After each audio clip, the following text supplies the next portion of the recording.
रे तो अश्माशु दत्त।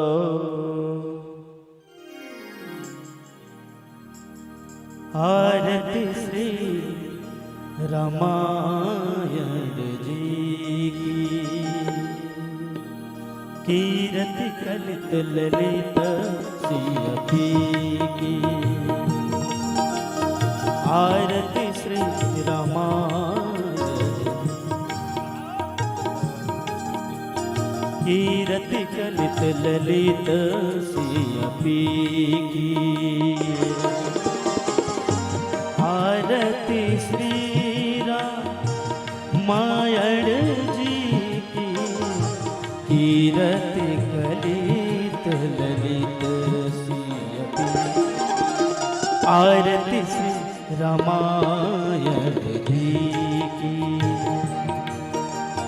कीरति कलित ललित सियपी की। गावत ब्रह्मादिक मुनि नारद, वाल्मीकि ज्ञान विशारद। गावत ब्रह्मादिक मुनि नारद, वाल्मीकि ज्ञान विशारद। सुख सनकादिक शेष अरु सारद, बरनी पवन सुत कीरति की। आरती रामायण जी की, कीरति कलित ललित सियपी की। गावत वेद पुराण अष्टदश, छवो शास्त्र सब ग्रंथन को रस। गावत वेद पुराण अष्टदश, छवो शास्त्र सब ग्रंथन को रस। मुनि जन धन तन को सर्वस, सार अंश सम्मत सबही की। आरती श्री रामायण जी की, कीरति कलित ललित सियपी की। गावत संतत शंभु भवानी,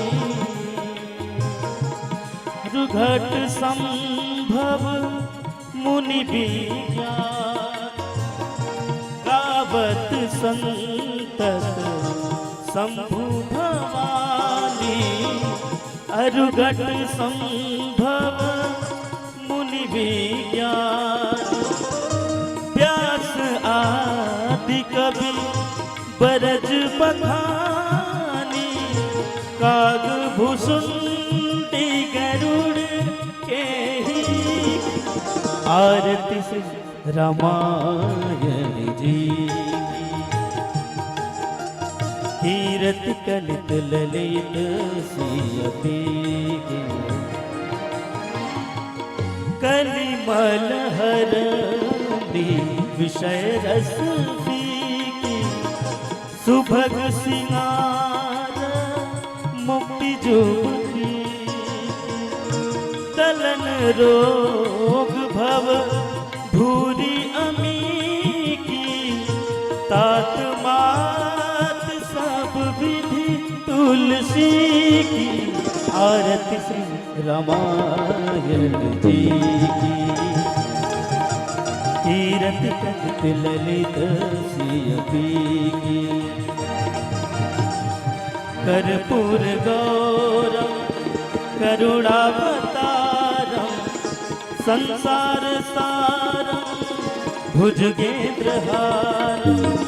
सदा वसंतम हृदयारविन्दे, भवं भवानी सहितं नमामि। आरती श्री रामायण जी की तीरथ कल्प ललित सियपी की आरती श्री रामायण जी की तीरथ कल्प ललित सियपी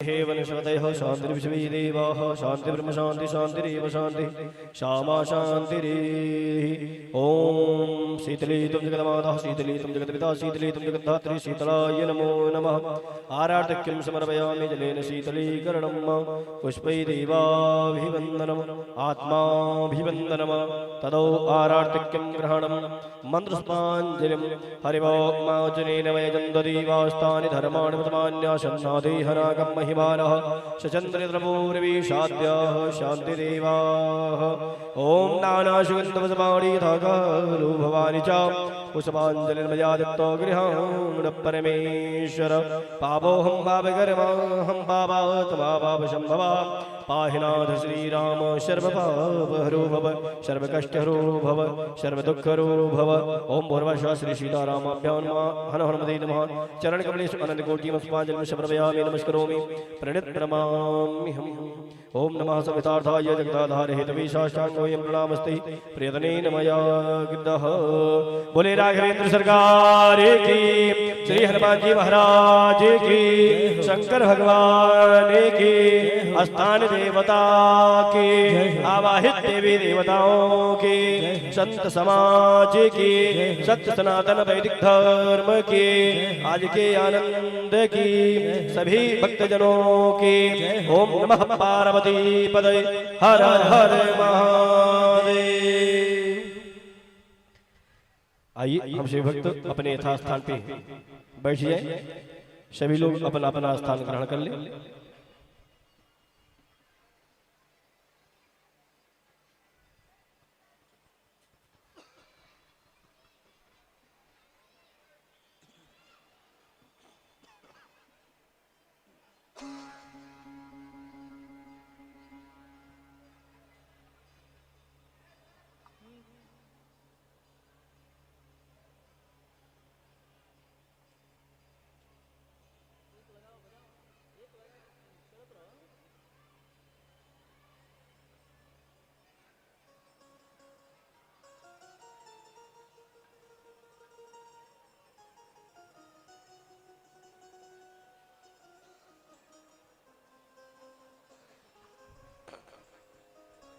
सभी लोग अपना यथास्थान सुनिश्चित कर लें। सभी लोग बैठ जाए।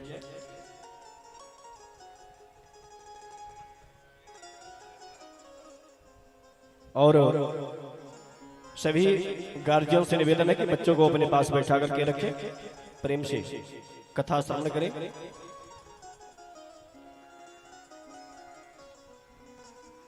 भगवान की असीम कृपा है कि हम लोग यहाँ पे एकत्रित होकर के भगवान की इस पावन कथा को श्रवण कर रहे हैं। हम सभी का सौभाग्य है भगवान श्री रामलला की यह कृपा हम सभी पर बरस रही है, तो हम सभी का बहुत बड़ा सौभाग्य है कि यहाँ पे एकत्रित होकर के भगवान की इस पावन कथा को श्रवण कर रहे हैं। जो भक्त अभी विलंब है उनसे निवेदन करो कि लोग शीघ्रातिशीघ्र आकर के भगवान की इस पावन पांडाल में उपस्थित होकर के भगवान की कथा को श्रवण करें।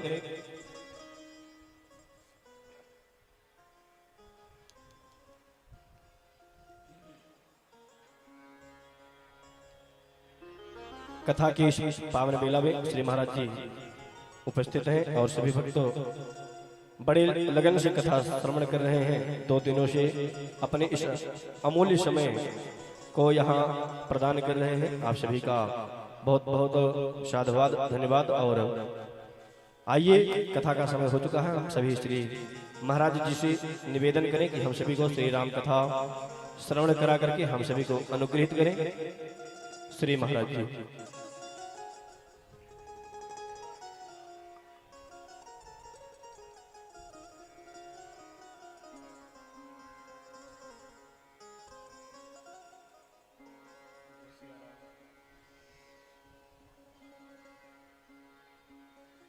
सीताराम। जय सिया राम। जय सीताराम।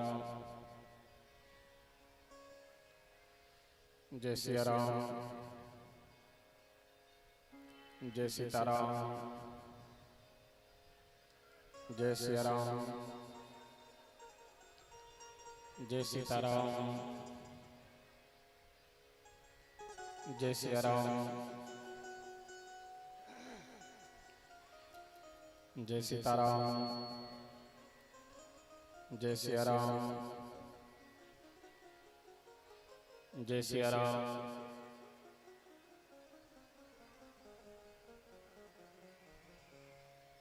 जय सिया राम।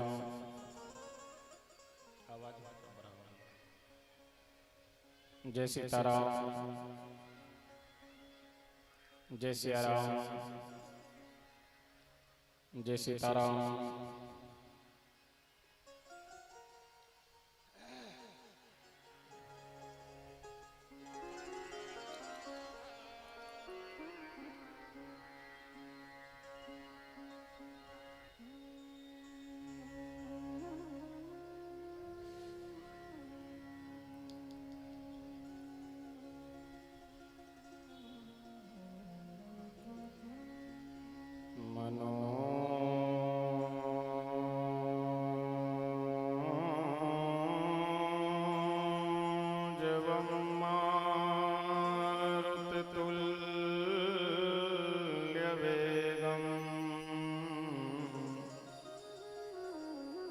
जितेन्द्रियं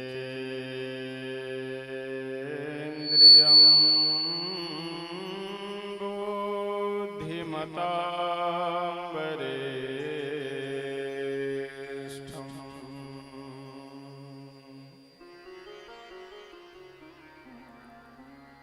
वातात्मजं वानरयूथमुख्यम्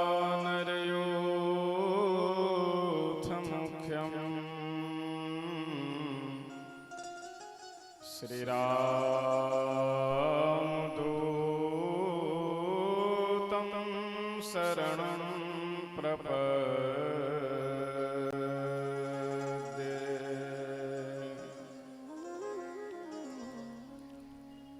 कर्पूरगौरं करुणावतारम्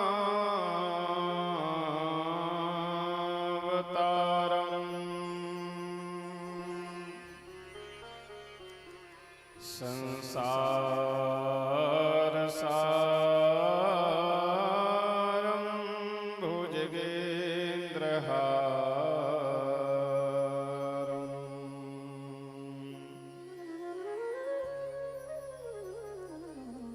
सदा वसन्तं हृदयारविन्दे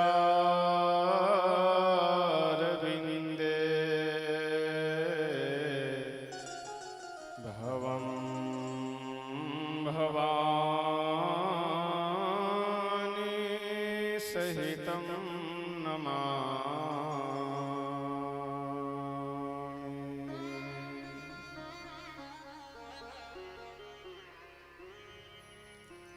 अखण्डमण्डलाकारं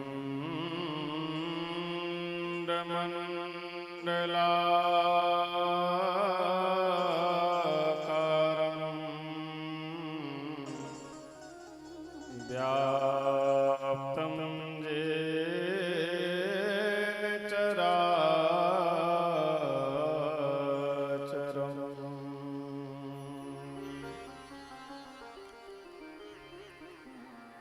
तत्पदं दर्शितं येन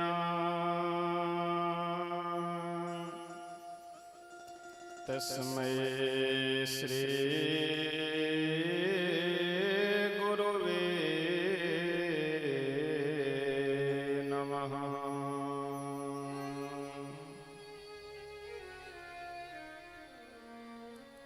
रामं रामानुजं सीता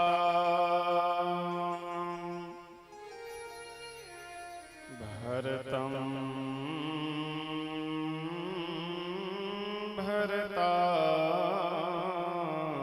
भरतानुजम्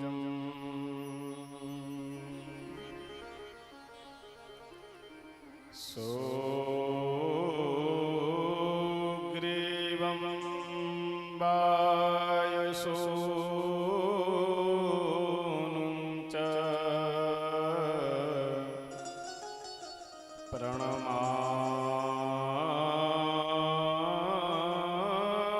प्रणमामि पुनः पुनः।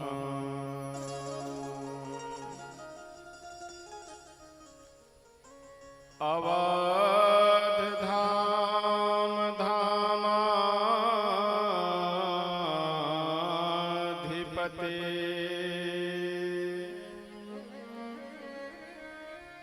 अवतारन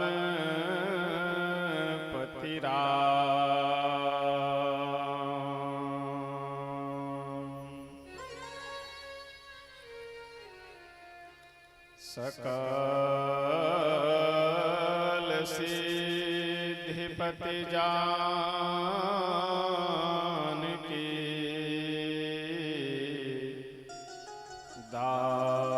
दासनपति हनुमान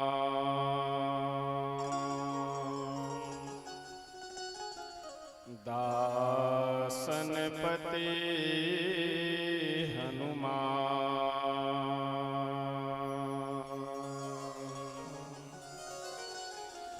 आइए हम सभी वक्त दो बार भगवान नाम संकीर्तन करते हैं। सीताराम सीताराम सीताराम जय सीताराम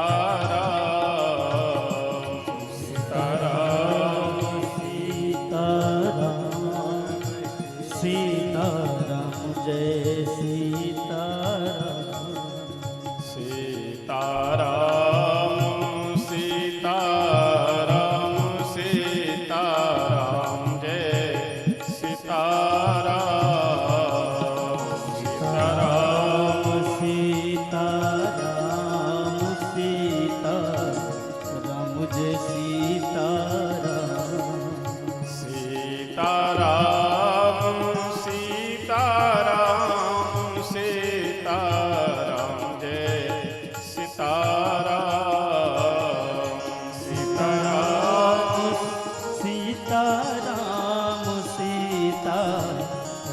जय सीताराम सीताराम सीताराम सीताराम जय सीताराम सीताराम सीताराम सीताराम जय सीताराम सीताराम सीताराम सीताराम जय सीताराम सीताराम सीताराम सीताराम जय सीताराम सीताराम सीताराम सीताराम जय सीताराम सीताराम सीताराम सीताराम जय सीताराम सीताराम सीताराम सीताराम जय सीताराम श्री सीताराम भगवान के श्री अयोध्या धाम के श्री सरयू मैया के श्री वृंदावन धाम के श्री यमुना मैया के श्री हनुमान जी महाराज के श्री शंकर भगवान के श्री सद्गुरुदेव भगवान के श्री राम कथा महोत्सव के जय जय सीताराम।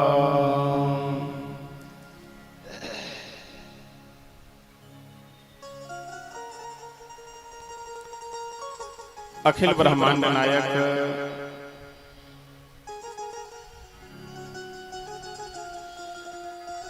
अकारण करुणा वरुणालय भक्तवान करो श्री सीताराम जी भगवान। श्री राम कथा के परम रसिक श्री हनुमतलाल जी महाराज, परम पूज्य श्री सद्गुरुदेव भगवान जी,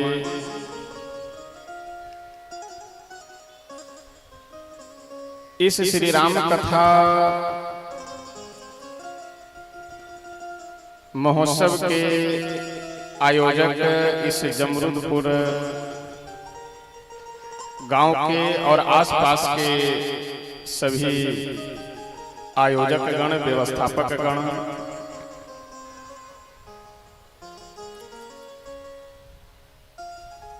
समुपस्थित आप सभी सुधी श्रोतागण, भाई बंधुओं, माताएं बहनें, हम सब बड़े ही सौभाग्यशाली हैं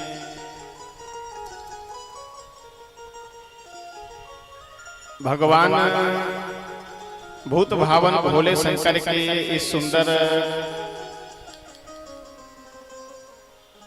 प्रांगण में बैठ करके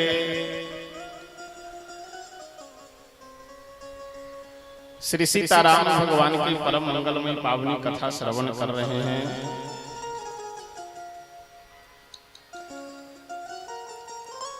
नित्य की भांति आज भी समय से यहाँ उपस्थित होकर के अपने जीवन का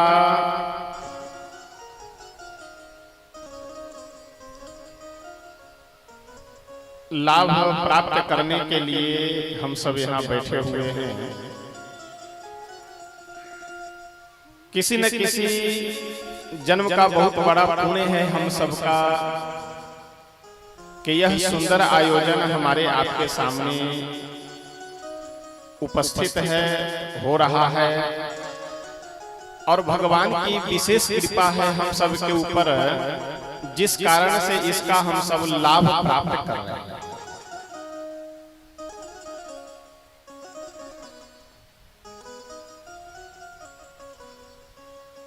कल की कथा में हम सब बड़े ही आनंद के साथ भगवान भोलेनाथ और श्री सती जी का जो प्रसंग है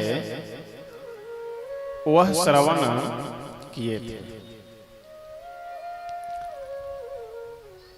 भगवान की कथा केवल हम सबको पुण्य प्राप्ति के लिए ही नहीं अपितु अपने जीवन में व्यवहार में परिवर्तन के लिए भी श्रवण करनी चाहिए।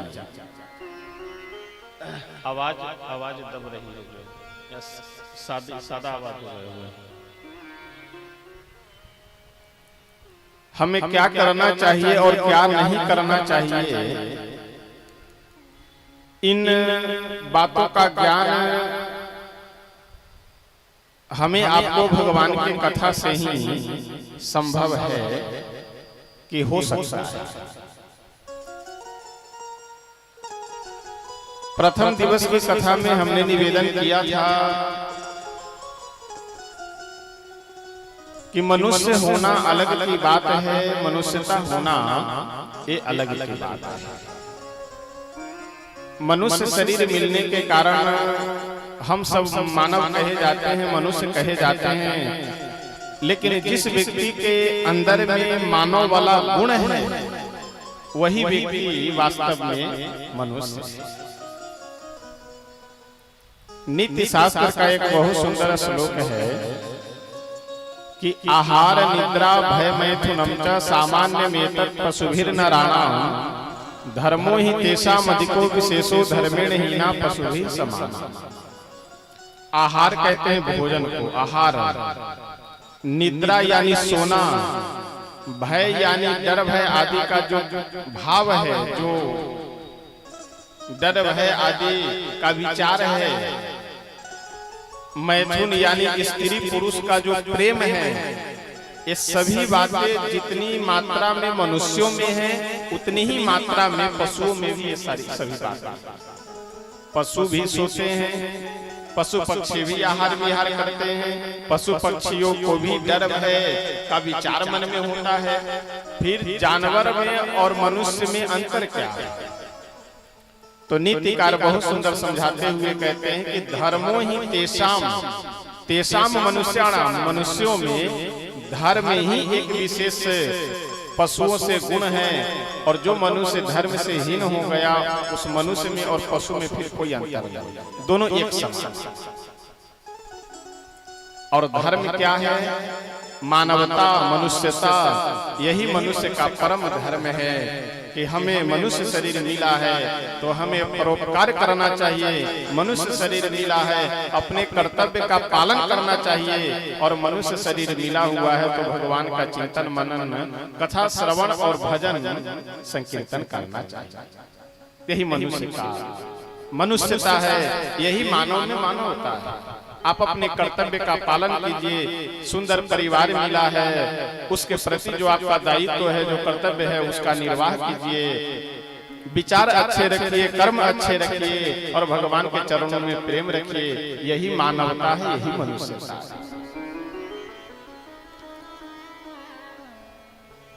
शंकर भगवान श्री सती जी को बहुत समझाने का प्रयत्न किए, लेकिन सती जी मानी नहीं।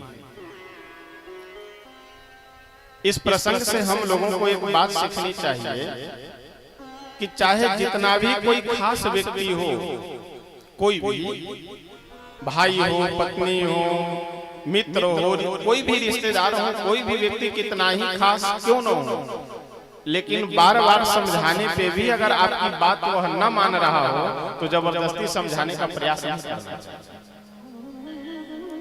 आप स्वयं समझ जाइए, आप स्वयं समझ करके चुप हो जाइए।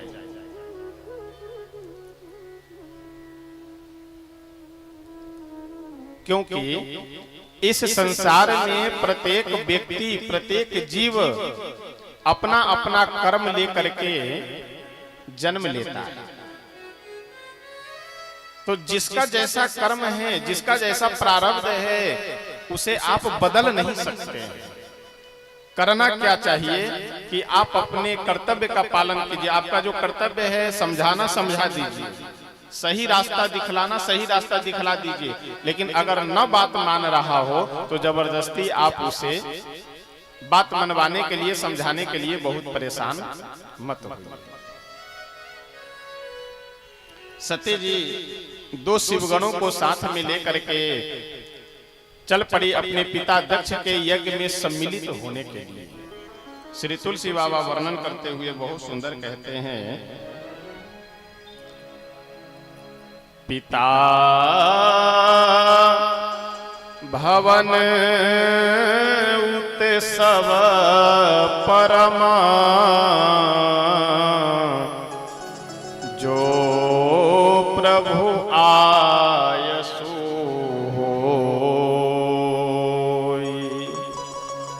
हे स्वामी, हे मेरे नाथ, हे आशुतोष भगवान, अगर आपकी आज्ञा हो तो हमारे पिता के यहाँ उत्सव हो रहा है, यज्ञ हो रहा है, तो उसमें हम जाकर के देखावें, आदर के पूर्वक जाएं और जाकर के देखावें।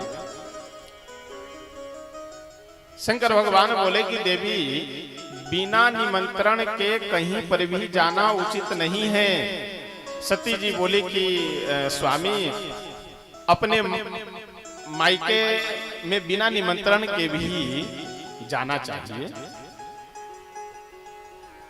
4 जगहों का नाम लेती है। कल ये सब प्रसंग हम निवेदन कर चुके हैं, इसलिए ज्यादा विस्तार से यहाँ नहीं कर करके आगे बढ़ेंगे। 4 जगहों का श्री पार्वती में सती मैया नाम लेती है कि इन जगहों पे बिना निमंत्रण के भी जाना चाहिए। शंकर भगवान बोले कि बिना निमंत्रण के तब जाना चाहिए जब वहां कोई विरोधी व्यक्ति न हो तब। अगर एक भी विरोधी व्यक्ति है तो वहां जाने में कल्याण नहीं है, भलाई नहीं, इसलिए आप मत जाइए। सती जी जब बार बार जिद करने लगी कि नहीं हम तो जाएंगे, शंकर भगवान अपने 2 शिवगण साथ में दे करके विदा कर दिए। सती जी बड़े ही आनंद में भर करके पहुंची अपने पिता के यहाँ। अच्छा ध्यान दीजिएगा, यहाँ सती जी जब हरिद्वार में अपने पिता दक्ष के यहाँ पे पहुंची तो दक्ष के भय से कोई भी सती जी से बात करने को तैयार नहीं है। एक दो लोग बात करने का अगर प्रयास भी किए तो बात कम उपहास ज्यादा।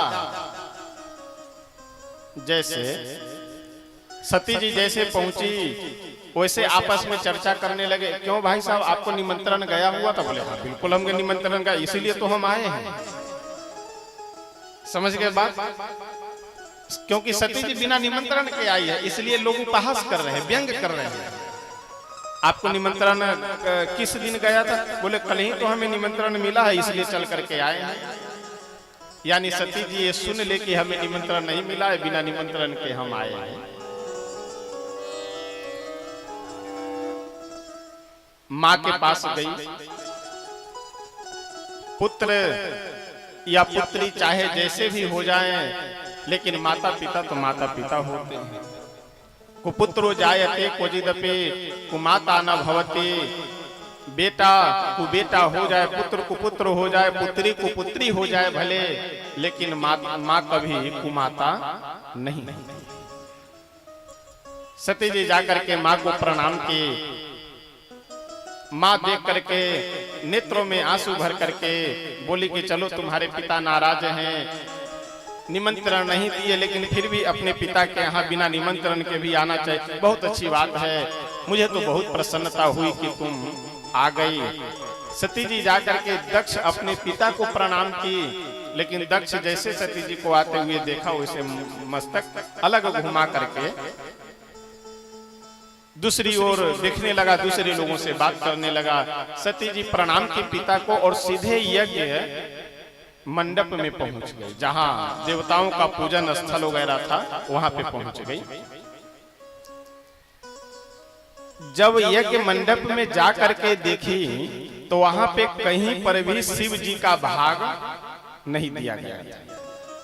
जैसे यज्ञ मंडप में जो वेदियां बनाई जाती है तो अलग अलग स्थानों पे अलग अलग देवताओं का स्थान होता है। 5 प्रकार की वेदियां हैं और भी जगह जगह है, सभी देवताओं का, गौरी गणेश भगवान है, श्री सांब सदा शिव, ये सब अलग अलग स्थान बनाया जाता है। पूरे यज्ञ मंडप में कहीं पे भी शंकर भगवान का स्थान नहीं था।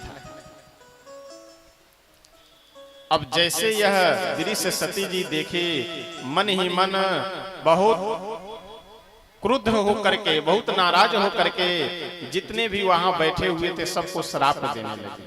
उस सभा में जितने भी बैठे हुए थे सबको श्राप देने लगे। श्री तुलसी बाबा वर्णन करते हुए बहुत सुंदर लिखते हैं, जग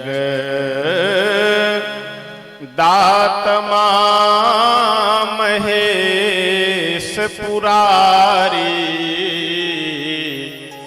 जगत जनक सबके हितकारी, पिता मंद मति निंदत तेहि, दक्ष शुक्र संभव यह देहि। सती जी अपने मन में बहुत ही पश्चाताप करने लगे कि सही कह रहे थे हमारे स्वामी कि बिना निमंत्रण के मत जाओ। बिना निमंत्रण के आने का परिणाम है कि यहाँ हम शांति के लिए आए थे और मन अशांत हो गया। देखिए, अपने से बड़े बुजुर्ग अगर कुछ कह रहे हैं उसे हल्के में न लेकर के गंभीरता से विचार करना चाहिए।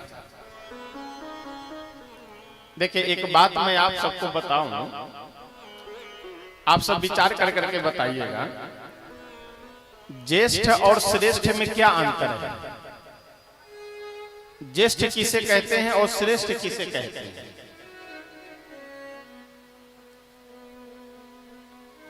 कोई बता सकते हैं? ज्येष्ठ किन्हें कहेंगे और श्रेष्ठ किन्हें? ज्येष्ठ कौन है और श्रेष्ठ कौन होता है? श्रेष्ठ वह है जो पद में बड़ा हो। जैसे कोई रिक्शा चलाने वाले, ऑटो चलाने वाला, कोई ठेला वगैरह लगाने वाले का अगर बेटा कोई आईपीएस अधिकारी बन जाए, कलेक्टर बन जाए, पिता क्या है? रिक्शा चलाने वाला। बाप क्या है? ठेला लगाने वाला, साधारण। लेकिन बेटा अगर अधिकारी बन गया तो अपने पिता से वो श्रेष्ठ हो गया, श्रेष्ठ पद पे। और ज्येष्ठ उन्हें कहते हैं कि जो उम्र में बड़े। समझ गए? भले ही वह बेटा अधिकारी बन करके अपने पिता से श्रेष्ठ हो गया है, लेकिन ज्येष्ठ कौन है? ज्येष्ठ पिता है, वो पुत्र श्रेष्ठ है। और एक बात का ध्यान हम सबको रखना चाहिए कि कभी भी अनुभव ज्येष्ठ के पास में होता है, श्रेष्ठ के पास केवल शिक्षा है, अनुभव नहीं होता है। 4 वर्ष एमबीबीएस की तैयारी करने के बाद 2 वर्ष ट्रेनिंग में रहना पड़ता है। ट्रेनिंग क्या है? अनुभव करना है। सीनियर अधिकारी के, सीनियर डॉक्टर के अंदर में रह करके ट्रेनिंग करना मतलब वही अनुभव करना। इसलिए एक देहाती कहावत है, आप लोग भी सुने होंगे कि 100 पढ़ा और 1 कढ़ा। कढ़ा मतलब अनुभव, अनुभवी व्यक्ति। तो इसलिए आप बहुत बुद्धिमान हैं, अच्छी बात है। आप बहुत पढ़े लिखे हैं, अपने पिताजी से भी ज्यादा पढ़े लिखे हैं, अपने माँ से ज्यादा पढ़े लिखे हैं, अपने चाचा ताऊ आदि से भी ज्यादा पढ़े हुए हैं। सही बात है, सब ठीक है। लेकिन अगर आपके चाचा ताऊ पिता माँ दादा अगर ये सब कुछ कह रहे हो, समझा रहे हो, तो आप ये मत समझिए कि ये लोग पढ़े लिखे नहीं हैं, अनपढ़ गवार हैं। उसे गंभीरता से लेकर के आप विचार कीजिए, सोचिए, समझिए, उसे आपको सुंदर रास्ता मिलेगा। लेकिन आज तो विडंबना महाराज ये है कि अगर रास्ते में कहीं सांप बैठा हुआ हो और उस रास्ते पे कोई चला जा रहा हो, उसे समझाइए कि भाई साहब आगे सांप बैठा हुआ है, तुम मत जाओ, तो आप ही को समझाने लगेगा कि काटेगा तो हमें काटेगा, तुम्हें क्या दिक्कत है। यानी स्थिति ये है कि किसी को अगर आप कुछ सही बात भी बताइए, सही सलाह भी दीजिए, तुरंत आदमी एकदम अहंकार में आ जाएगा, हमें समझा रहे हैं, बताओ, जैसे कि हमें समझदारी ही नहीं है। ज्ञान जहां से मिले, शिक्षा जहां से मिले, मार्गदर्शन जहां से मिले, वहां से ले लेना चाहिए, प्राप्त करना चाहिए। श्री सती जी सभा में बैठे हुए सभी सदस्यों को श्राप देती हुई कि तुम सबको बहुत जल्दी वह दंड मिलेगा जो दंड शिवद्रोही को मिलता है। अच्छा, एक बात यहाँ बहुत सुंदर विचार करने योग्य है। ये जितने भी सभा में बैठे हुए सभासद हैं, दक्ष क्या कर रहा है? शंकर भगवान का अपमान कर रहा है। और उस अपमान में ये जितने भी सभासद हैं सभी सम्मिलित हैं, सबका योगदान है। ध्यान रखिएगा, अपराध करने वाले के साथ साथ उस अपराध में सहभागी बने हुए लोग भी दंडित किए जाते हैं। कोई मर्डर करने वाला आदमी अगर ये बयान दे दे कि हमारे साथ में 4 लोग और सम्मिलित थे, वो चारों लोग दंडित किए जाएंगे। कई बार आप मांस मछली खाने वाले लोगों को अगर मना कीजिए कि देखो भाई साहब आप सब मत खाया करो, ये अपराध लगता है, दूसरे की जीव की हत्या कर रहे हैं, तुरंत आपको समझाते हो, अरे भाई साहब आप समझ, हम मारते थोड़ी, हम केवल खाते हैं। अपराध लगेगा मारने वाले को, खाने वाले को थोड़ी अपराध लगेगा। लेकिन किसी भी जीव की अगर हत्या हो रही है तो उसके पीछे 3 लोग कारण होते हैं। कितने? 3 लोग। मारने वाला, खरीद करके लाने वाला अथवा बेचने वाला, और तीसरे में ग्रहण करने वाला, खाने वाला। अगर आप खरीदने नहीं जाते तो उस जीव की हत्या नहीं हो। आप खरीदने के लिए गए इसलिए उसकी हत्या हो। लोग कहते हैं हमारा तो व्यवसाय है। व्यवसाय आप कुछ और भी कर सकते हैं, वही व्यवसाय एक बचा हुआ है। अच्छा, प्रसंग चल रहा है तो एक निवेदन और कर दे। कई बार लोग आपको कहते हुए मिलेंगे हम मांस मछली नहीं खाते हैं, शाकाहारी व्यक्ति हैं, अच्छा केवल अंडा खा लेते हैं। ये तो वही हाल हो गया कि किसी से कहिए कि भाई साहब चोरी आप मत किया करे तो वो तुरंत उतर देगा, नहीं नहीं कौन बोला आपको चोरी हम नहीं करते, हम तो केवल डकैती करते हैं।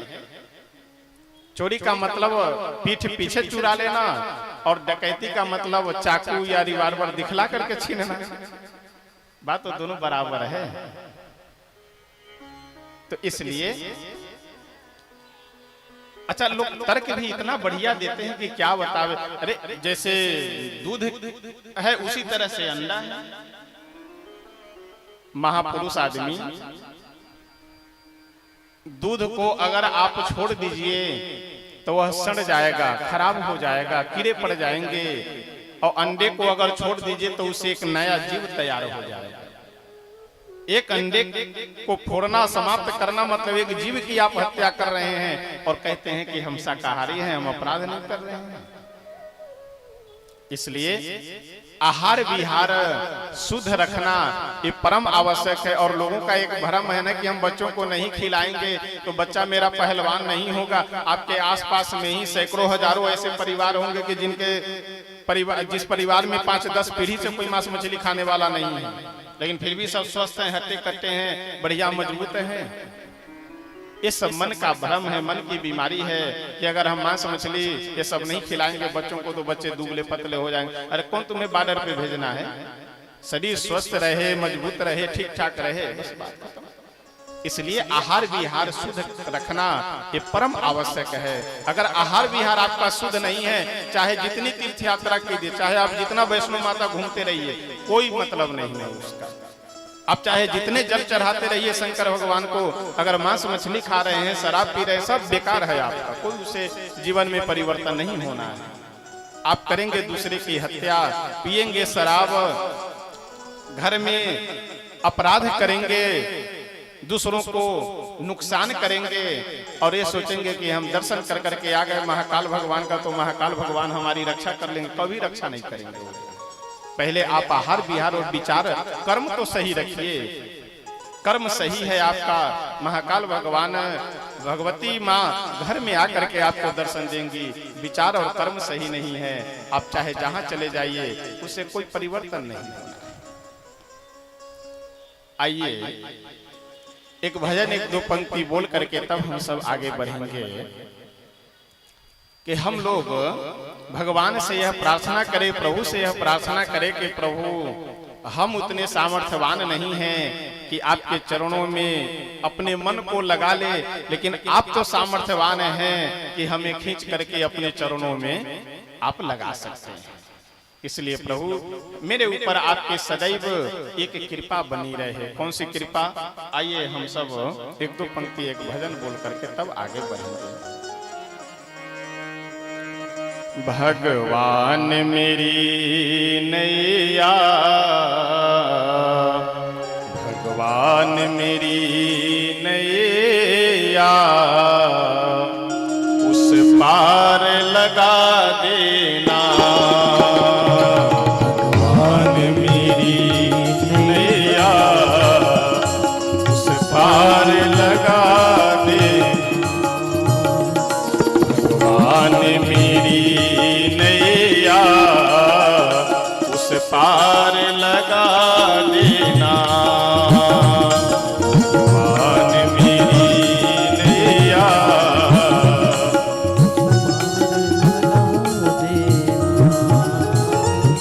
भगवान मेरी नैया, उस पार लगा देना। भगवान मेरी नैया, उस पार लगा देना। भगवान मेरी नैया, उस पार लगा देना। भगवान मेरी नैया, उस पार लगा देना। अवध के तो निभाया है, जय हो। अब तक तो निभाया है, आगे भी निभा देना। अब तक तो निभाया है, आगे भी निभा देना। भगवान मेरी नैया उस पार लगा देना। भगवान मेरी नैया उस पार लगा देना।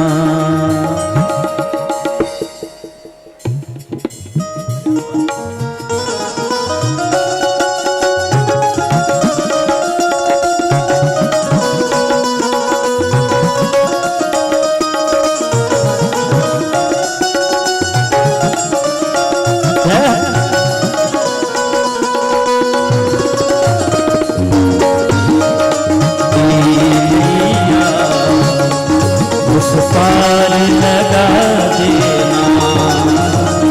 भगवान मेरी नैया उस पार लगा देना।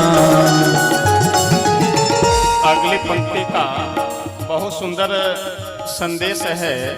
संत निवेदन करते हुए कहते हैं कि प्रभु से सर्वप्रथम हम लोगों को एक प्रार्थना करनी चाहिए कि प्रभु ऐसा है कि हम तो आपकी माया के वश में हैं, इसलिए हो सकता है हम आपको भूल जाए, आपको छोड़ दे, लेकिन आप तो माया के वश में नहीं हैं।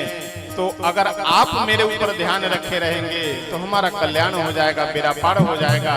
इसलिए हम भले आपको भूल जाए लेकिन आप हमें कभी नहीं भूलिएगा। संभव है झंझट में मैं तुमको भूल जाऊं, संभव है झंझट में मैं तुमको भूल जाऊं। संभव है झंझट में जय हो। मैं तुमको भूल जाऊं। संभव है झंझट में मैं तुमको भूल जाऊं। पर नाथ कहीं तुम तो, जय हो। पर नाथ कहीं तुम तो मुझको न भुला देना। पर नाथ कहीं तुम तो मुझको न भुला देना। भगवान मेरी नैया उस पार लगा देना। भगवान मेरी नैया उस पार लगा देना।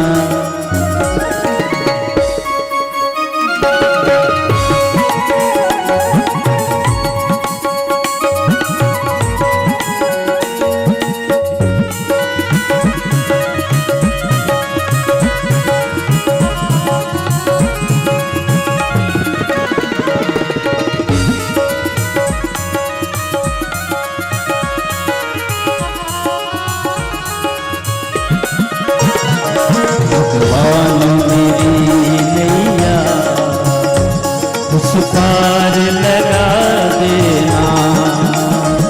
भगवान मेरी नैया उस पार लगा देना। अगली पंक्ति का बहुत सुंदर हम सब के लिए एक संकेत है कि प्रभु से प्रार्थना करनी चाहिए हम सबको कि हे प्रभु, जैसे हम सब इस संसार में संबंध जोड़ करके रखते हैं, उसी प्रकार से हम लोगों को भगवान से भी संबंध जोड़ करके रखना चाहिए। और कोई संबंध न समझ में आए तो सबसे बढ़िया संबंध की हे प्रभु, हम आपके सेवक हैं और आप हमारे स्वामी हैं, यह भाव हमारे मन में पूर्ण रूप से बैठ जाए, एकदम मजबूती से बैठ जाए। मेरे देव प्रभु तुम हो, मैं तेरा पुजारी हूँ। मेरे देव प्रभु पुजारी हूँ। मेरे देव प्रभु तुम हो, जय जय। मैं तेरा पुजारी हूँ। मेरे देव प्रभु तुम हो, मैं तेरा पुजारी हूँ। यह बात अगर सच है, यह बात अगर सच है, सच करके दिखा देना। यह बात अगर सच है, सच करके दिखा देना। भगवान मेरी नैया उस पार लगा देना।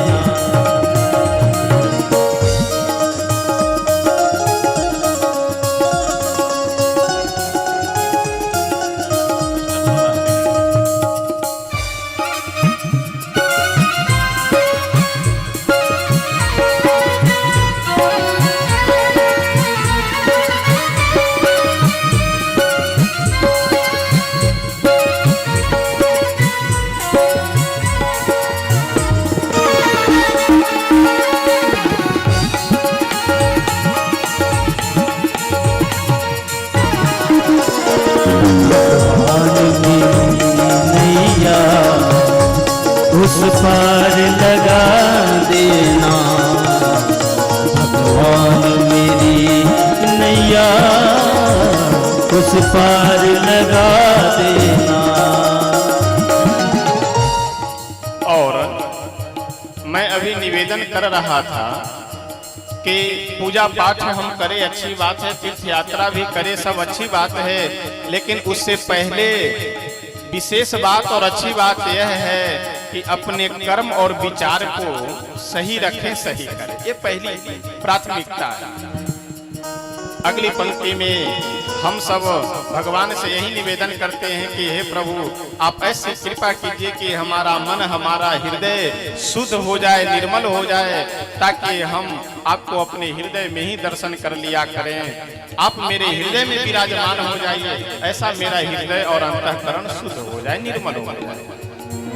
हम सदा प्रभु तुमको मन में ही निहारे। हम सदा प्रभु तुमको मन में ही निहारेंगे। हम सदा प्रभु तुमको मन में ही निहारेंगे। हम सदा प्रभु तुमको मन में ही निहारेंगे। तुम दिव्य ज्योति बनकर, तुम दिव्य ज्योति बनकर मन में ही रहा करना। तुम दिव्य ज्योति बनकर मन में ही रहा करना। भगवान मेरी नैया उस पार लगा देना।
पार लगा देना।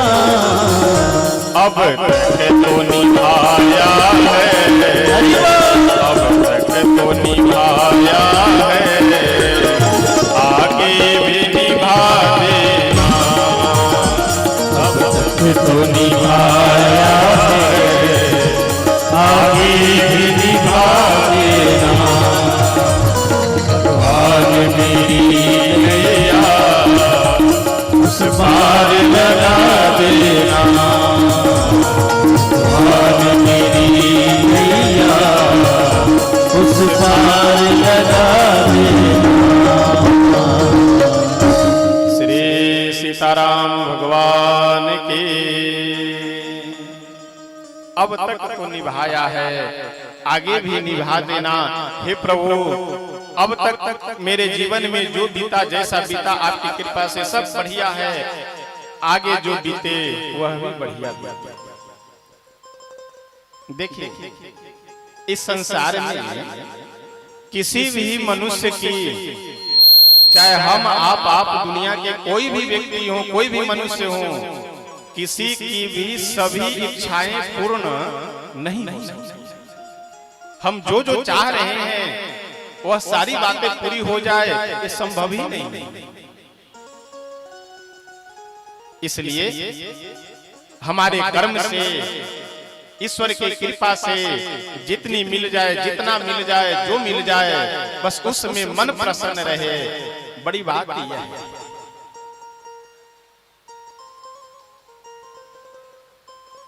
श्री सत्य जी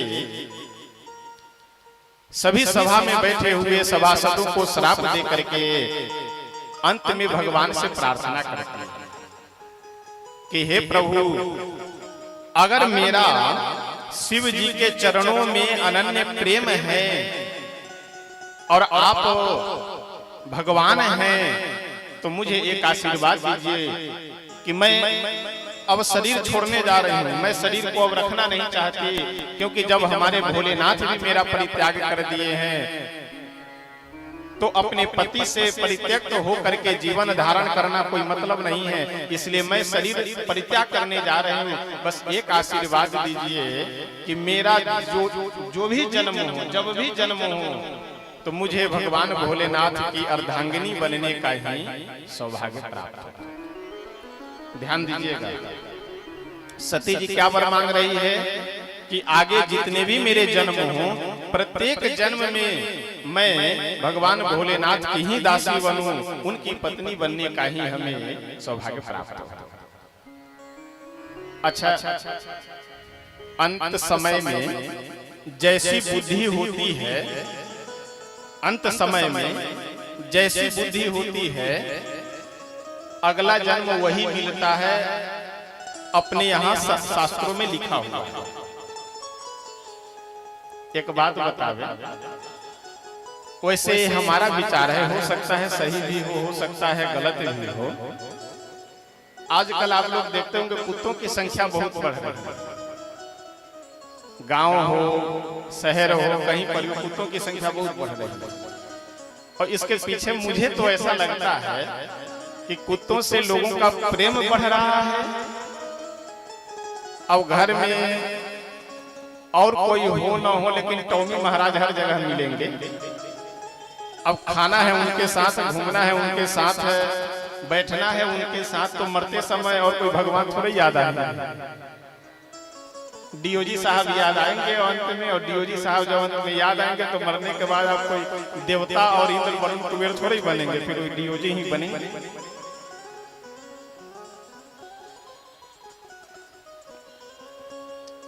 इसलिए देखिए, अब जो बात सही है वो बात सही है।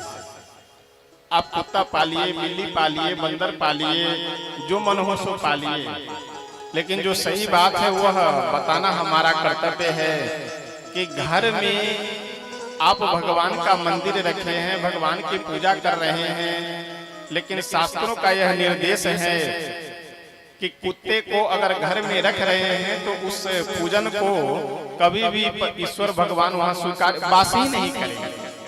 डंडा लेकर भगाना नहीं है, मारना नहीं है, मानिए, खिलाइए पिलाइए, लेकिन बिस्तर पर सांस लेकर सो रहे हैं, किचन में लेकर के घुमा रहे हैं। आपका बनाया हुआ प्रसाद कभी भगवान स्वीकार कर ही नहीं सकते।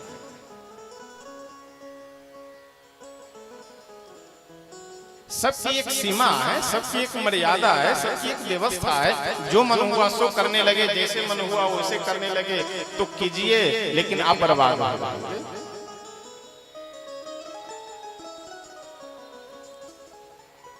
कुत्ते को पालना, कुत्ते को से प्रेम रखना कोई बुरी बात नहीं, आप पालिए रखिए, लेकिन एक व्यवस्थित तरीके से। जहां तहां पूरे घर में घुमाते रहेंगे, आपका घर अशुद्ध। लेकिन अब भाई आजकल समस्या ऐसी है कि हम लोग मजबूर बगल में बैठे हैं, लेकिन वो आ गए, अब हम लोग भगा भी नहीं सकते हैं, क्योंकि हमसे ज्यादा सम्मान उनका है। तो इसलिए क्या किया जाए। लेकिन जो बात सही है वो सही है कि कम से कम मर्यादा व्यवस्था तो बना करके अवश्य रखनी चाहिए।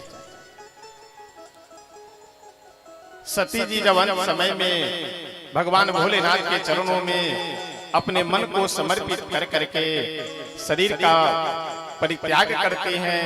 मरने के बाद, मृत्यु के बाद श्री तुलसी बाबा वर्णन करते हुए बहुत सुंदर कहते हैं कि अंते यामति सागति, अगला जन्म श्री सती जी का गिरिराज हिमालय के महल में, गिरिराज हिमालय के भवन में होता है। और श्री सती जी गिरिराज हिमालय की पुत्री बन करके प्रकट होती है। नाम हो गया पार्वती। आवाज भीषण जी दब जा रही है, सिंपल आवाज हो जा रहा है। अच्छा, पार्वती का मतलब क्या होता है, अर्थ क्या होता है? पार्वती इसलिए नाम पड़ गया कि पर्वत की बेटी, पर्वत से अपत्यम स्त्री पार्वती, पर्वत की बेटी होने के कारण नाम हो गया पार्वती। तुलसी बाबा वर्णन करते हुए बहुत सुंदर कहते हैं। सती मरत हरि सन बर मागा, सती मरत हरि सन बर मागा, सती मरत हरि सन बर मागा, सती मरत हरि जन्म जन्म शिव पद अनुराग, जन्म जन्म शिव पद अनुराग, तेहि कारण हिम गिरि गृह जाई, तेहि कारण गिरि गृह जाई, जन्मे पार्वती तन पाई, जन्मी पार्वती तन पाई, सती मरत हरि सन बर मागा, सती मरत हरि सन बर मागा। श्री सती जी मरते समय अंत में भगवान से यह वर मांगे थे कि हमारा प्रेम जन्म जन्मांतर में श्री भोलेनाथ के चरणों में बना हुआ रहे। इसलिए मरने के बाद श्री पार्वती जी के रूप में गिरिराज हिमालय के भवन में अवतरित हुए। देखिए, मनुष्य अपने जीवन में एक दो अवगुण के कारण बहुत सारी व्यवस्थाओं से वह वंचित रह जाता है।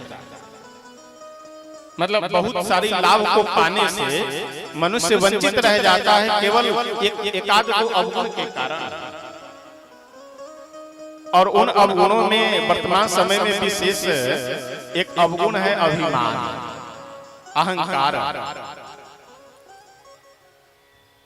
आप बहुत गुणवान हैं, बहुत सारे आपके जीवन में अच्छी बातें हैं, लेकिन एक बात अगर अहंकार प्रवेश कर गया तो समझिए कि सबका सत्यानाश कर देगा। और हम सब देखिए, हमारी सबकी ये दुर्दशा है। अच्छी अच्छी बातें तो कह लेते हैं, लेकिन जब स्वयं की बात आती है तो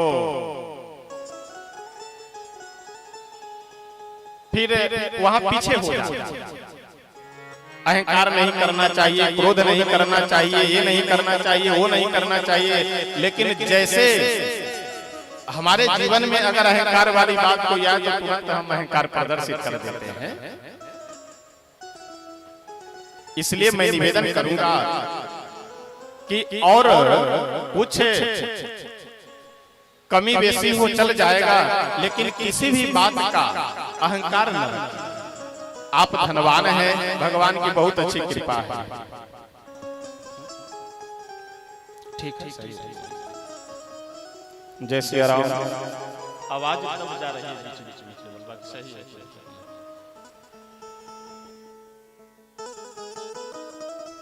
जय श्री राम राम जय जय जय जय जय जय जय जय श्री राम जय जय जय जय श्री राम जय जय जय जय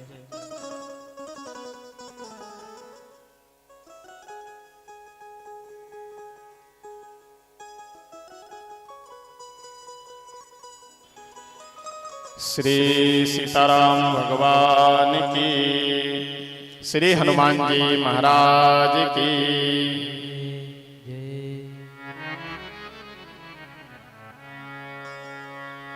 आवाज देख लीजिए, आवाज। श्री राम जय जय जय जय। आइए दो बार भगवान नाम संकीर्तन करते हैं, फिर उसके बाद आगे की कथा श्रवण करेंगे। सिया राम कहियो, सिया राम कहियो, सिया राम कहियो, सिया राम कहियो, सिया राम कहियो, सिया राम कहियो, सिया राम कहियो,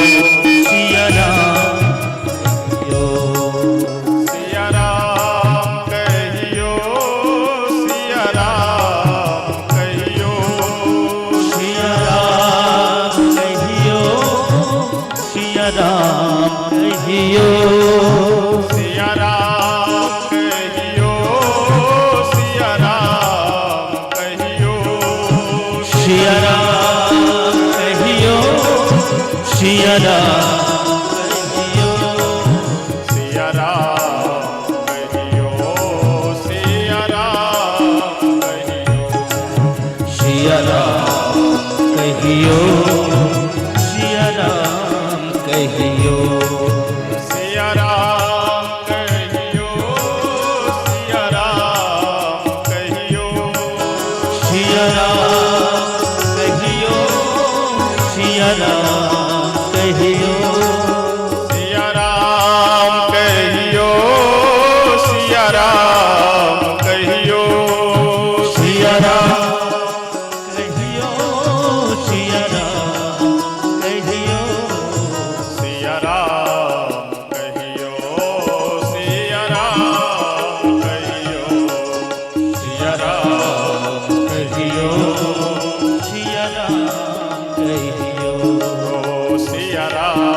श्री सीताराम भगवान की। श्री पार्वती मैया जब से गिरिराज हिमालय के भवन में जन्म ली है, तब से गिरिराज हिमालय के महल में भी और पूरे राज्य में मानो आनंद ही आनंद छाया हुआ है। अच्छा, स्वाभाविक बात है, जिस महल में साक्षात जगत जननी जगदम्बा अवतरित हो जाए, उस महल में आनंद क्यों नहीं? जिस राज्य में साक्षात जगत जननी जगदम्बा प्रकट हो जाए, उस राज्य में आनंद क्यों नहीं होगा? जहाँ तहाँ मुनि ने सुआश्रम कीने, जहाँ तहाँ ऋषि मुनि लोग महात्मा लोग अपने अपने आश्रम बना करके योग जप तप साधन भजन आदि कर रहे हैं, बड़े आनंद के साथ में श्री गिरिराज हिमालय अपनी पुत्री पार्वती जी का पालन पोषण करते हैं। धीरे धीरे समय व्यतीत होता गया और श्री पार्वती मैया बड़ी हो गई, लगभग कौमार अवस्था की हो गई। कौमार अवस्था मतलब 8 वर्ष से ज्यादा, 8 वर्ष से अधिक होने के बाद उसे कौमार अवस्था कहा जाता है। एक दिन की बात है, श्री नारद जी महाराज भ्रमण करते हुए घूमते फिरते गिरिराज हिमालय के महल में पहुंच गए। गिरिराज हिमालय श्री नारद बाबा को चरण धो करके पहले आसन पे बिठाए, भोजन करवाए। भोजन करवाने के बाद प्रणाम कर करके अपनी पुत्री पार्वती जी को बुलाए और बोले कि बाबा मेरी बेटी के भविष्य के विषय में कुछ बताइए। अच्छा ध्यान दीजिएगा, किन्हीं से अगर कुछ पूछा भी जाए उसका एक तरीका होता है। महाराज कुछ भविष्य बताते हैं, जान न पहचान में तेरा मेहमान, न कोई प्रणाम, न कोई नमस्कार, न कोई अभिवादन, न कोई परिचय, न कोई बात, आते ही तुरंत भविष्य जानने की इच्छा जागृत हो गई। नारद जी महाराज को सबसे पहले गिरिराज हिमालय बढ़िया आसन पे बिठाए और आसन पे बैठाने के बाद चरण धूले, भोजन करवाए। उसके बाद अपनी पुत्री के भविष्य के विषय में पूछ रहे हैं। श्री नारद बाबा बोले कि गिरिराज हिमालय यही कर नाम सुमिरे संसारा, प्रिय चढ़े हई पतिव्रत असी धारा। यही कर नाम सुमिरी संसारा, प्रिय चढ़ी हैं पतिव्रत असी धारा। आपकी बेटी तो परम सौभाग्यशालिनी है। आपकी बेटी का नाम लेकर के और आपकी बेटी की पूजा कर करके संसार के स्त्री पुरुष अपनी इच्छा को प्राप्त करेंगे। संसार की माताएं बहनें पतिव्रत धर्म को प्राप्त करेंगे। भाई बंधु जितने भी पुरुष वर्ग अगर पूजा करेंगे तो वो भी अपनी इच्छा को पूर्ण करेंगे, प्राप्त करेंगे। आपकी बेटी का नाम पूरे संसार में विख्यात होगा। अच्छा, यही कर नाम सुमिरी संसारा, प्रिय चढ़ी हैं पतिव्रत असी धारा। तुलसी बाबा कहते हैं कि श्री नारद जी महाराज बोले कि इनका नाम, आपकी बेटी का नाम लेकर के संसार के लोग अपना कल्याण करेंगे, अपनी इच्छा प्राप्त करेंगे। बस सब आनंद ही आनंद है। केवल आपकी बेटी के भाग्य में एकाध दो अवगुण है, सब गुण ही गुण है, केवल एक दो अवगुण है। अवगुण क्या है? आपके बेटी के जीवन में धन संपत्ति, सुख शांति, पद प्रतिष्ठा सब कुछ पर्याप्त है। केवल एक अवगुण है। अवगुण यह है कि इनको जो पति मिलेगा, इनका जो वर होगा वो थोड़ा सा ठीक नहीं होगा, पागल टाइप का होगा। कैसा वर मिलेगा? श्री नारद जी महाराज समझाते हुए कह रहे हैं, जोगे जटिल अकाम मना, नगन अमंगल वेश। नारद जी बोले कि हे गिरिराज हिमालय, आपके बेटी के भाग्य में जो वर है, इनको जो पति मिलेगा, इनको जो दूल्हा मिलेगा, इनका पति कैसा होगा? जोगी होगा। जोगी मतलब साधु के वेश वाले, विचित्र वेश वाले। जोगी जटिल, और वेश कैसा होगा? जटिल वेश होगा। अब जटा धारण करना, गले में सांप लटकाना, गले में मुंड की माला पहनना, वाघंबर, ये जटिल वेश ही तो है। जटिल मतलब भयंकर वेश। अकाम मन, मन में कोई कामना नहीं होगी। नगन, निर्वस्त्र रहने वाले। निर्वस्त्र रहने का मतलब यह है कि केवल एक बाघंबर पहनते हैं।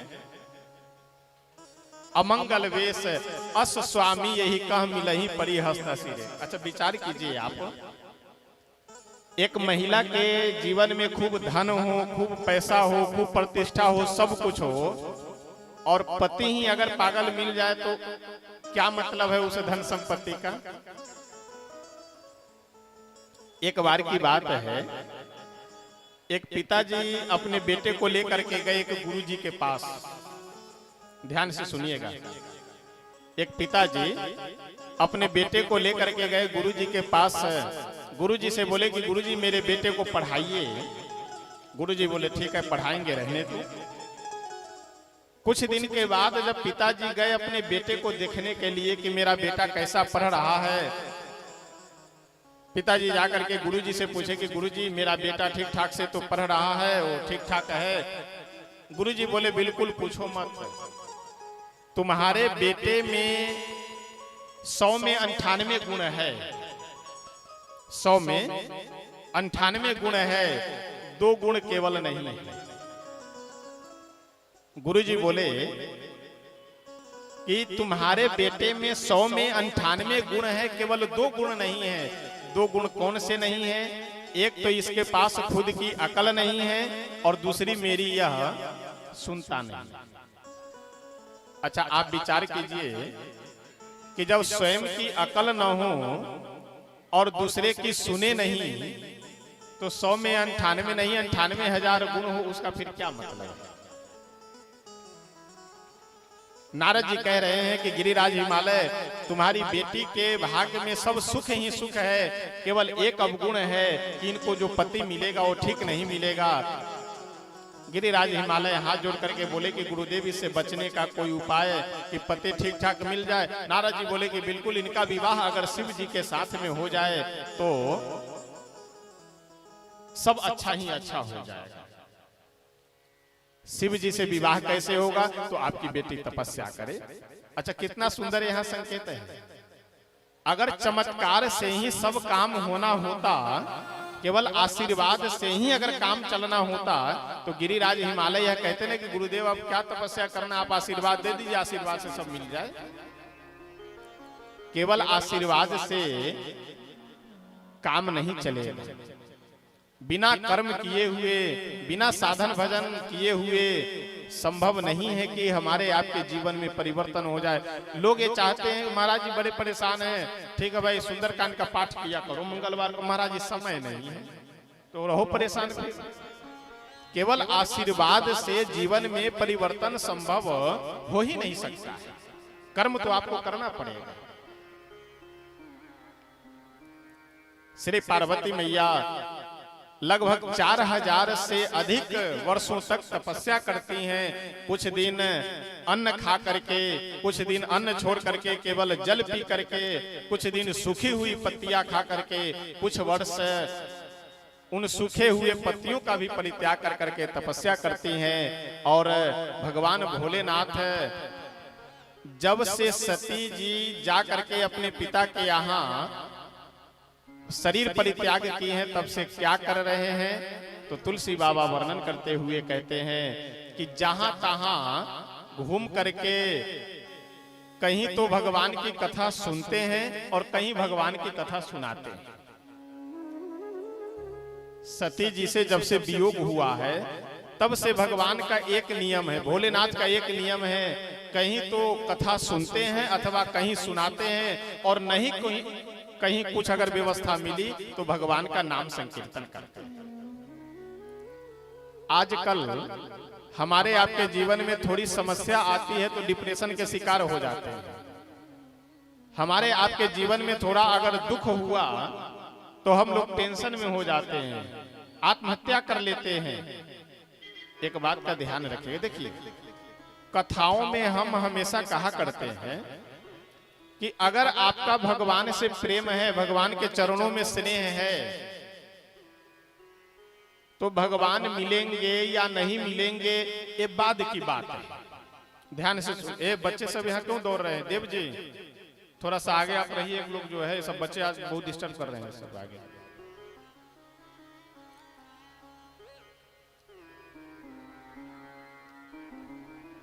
श्री सीताराम भगवान की जय। श्री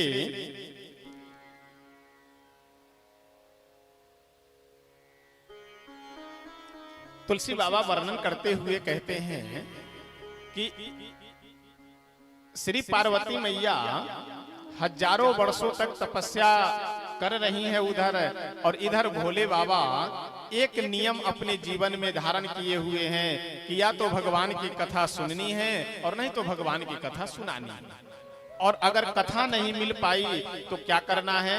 सीताराम सीताराम नाम संकीर्तन करना है।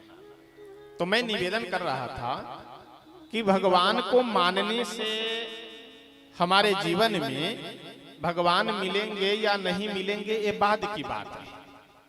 सबसे पहला लाभ यह है, कई बार हमारे आपके जीवन में इस प्रकार की घटनाएं आती है, घटनाएं उपस्थित होती है, कई बार इस प्रकार की विपत्तियां हमारे आपके जीवन में उपस्थित हो जाती है कि जिन जिन लोगों से आप आशा भरोसा लगा रखे हैं सब साथ छोड़ देते हैं। समझ रहे हैं आप सब? आप अपने रिश्तेदारों से भरोसा लगा रखे हैं कि हमारे अमुक रिश्तेदार हमारी सहायता करेंगे। जब आपका समय खराब होता है तो क्या हुआ? फोन उठाना बंद कर दिए। जिन जिन लोगों से आप आशा भरोसा लगा रखे हैं वे सभी लोग साथ छोड़ दिए। अब आप विचार कीजिए क्या करेंगे? भगवान को मानते नहीं हैं, आदमी से आशा भरोसा लगा रखे थे, अपने हित मित्र से, रिश्तेदारों से, पड़ोसियों से, सब लोग साथ छोड़ दिए। अब आप क्या करेंगे? या तो पंखे से लटकेंगे, नहीं तो कहीं नदी में कूदेंगे, नहीं तो सल्फास वगैरह की गोली खा करके सोएंगे, आत्महत्या करेंगे। वही हो रहा है। कभी आप सुनेंगे कि डॉक्टर हैं आत्महत्या कर लिए, कभी कोई अधिकारी आत्महत्या कर लिए, कभी कोई बिजनेसमैन, पैसा है, प्रतिष्ठा है, सब कुछ है, लेकिन फिर भी आत्महत्या कर लिए। कारण क्या? सब कुछ तो है लेकिन जीवन में धर्म नहीं है। सब कुछ तो है लेकिन जीवन में ईश्वर के प्रति श्रद्धा नहीं है। इसका परिणाम है कि वो व्यक्ति आत्महत्या कर ले रहा है। अब यहां विचार करने योग्य बात यह है कि संसार के सब लोग आपका साथ छोड़ दिए, लेकिन भगवान के चरणों में अगर आपका प्रेम है तो आपका हृदय मजबूत हो जाएगा, आत्मबल मजबूत रहेगा कि चलो संसार के लोग मेरे साथ नहीं है तो क्या हुआ, भगवान तो मेरे साथ में है। इसलिए आप अपराध नहीं करेंगे, आप आत्महत्या नहीं करेंगे, आप बहुत बड़े अपराध से बच जाएंगे अगर भगवान के चरणों में आपका प्रेम है। इसलिए मैं बड़ी विनम्रता से निवेदन करता हूं, कह लो हम भगवान को नहीं, अरे मत मानो। सूर्य को अगर आप नहीं मानेंगे तो सूर्य का अस्तित्व समाप्त नहीं होता है। सूर्य को मानने से अपना लाभ है, उसी तरह से भगवान को मानने से भगवान का अस्तित्व समाप्त नहीं होगा। भगवान को मानने से मेरा स्वयं का लाभ है कि हमारा जीवन कम से कम आनंद और उमंग के साथ, उत्साह के साथ हम अपना जीवन जी पाएंगे। श्री शंकर भगवान श्री ठाकुर जी के चरणों में, श्री सीताराम भगवान के चरणों में अपने मन को समर्पित कर करके आनंदित रह रहे हैं। मन तो उदास है क्योंकि सती जी जा चुकी हैं, सती जी पास में नहीं है, अकेले हैं, तो पत्नी का वियोग होने के कारण मन तो उदास है, लेकिन फिर भी मन को प्रभु के चरणों में समर्पित कर करके आनंद मंगल के साथ प्रभु आराम से, आनंद से जीवन अपना व्यतीत कर रहे हैं। आइए एक भजन, एक दो पंक्ति बोल करके तब हम सब आगे बढ़ेंगे।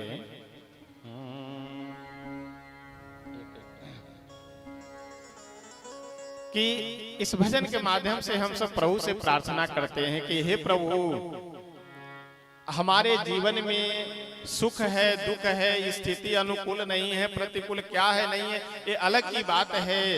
बस मेरे जीवन में यह भाव बना हुआ रहे कि आप जैसे हमें रख रहे हैं वैसे हम आनंद के साथ में रहें, प्रेम के साथ में रहें। यही मेरे मन में, मेरे विचार में भाव बना हुआ रहे। जहां ले चलोगे वहीं मैं चलूंगा, जहां ले चलोगे वहीं मैं चलूंगा, जहां ले चलोगे वहीं मैं चलूंगा।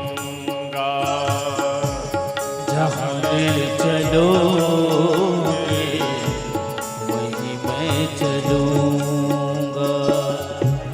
जहाँ नाथ रख लोगे, जहाँ नाथ रख लोगे, जहाँ नाथ रख लोगे, जहाँ नाथ रख लोगे वहीं मैं रहूँगा। जहाँ ले चलोगे जय जय। वहीं मैं चलूँगा। जहाँ ले चलोगे वहीं मैं चलूँगा।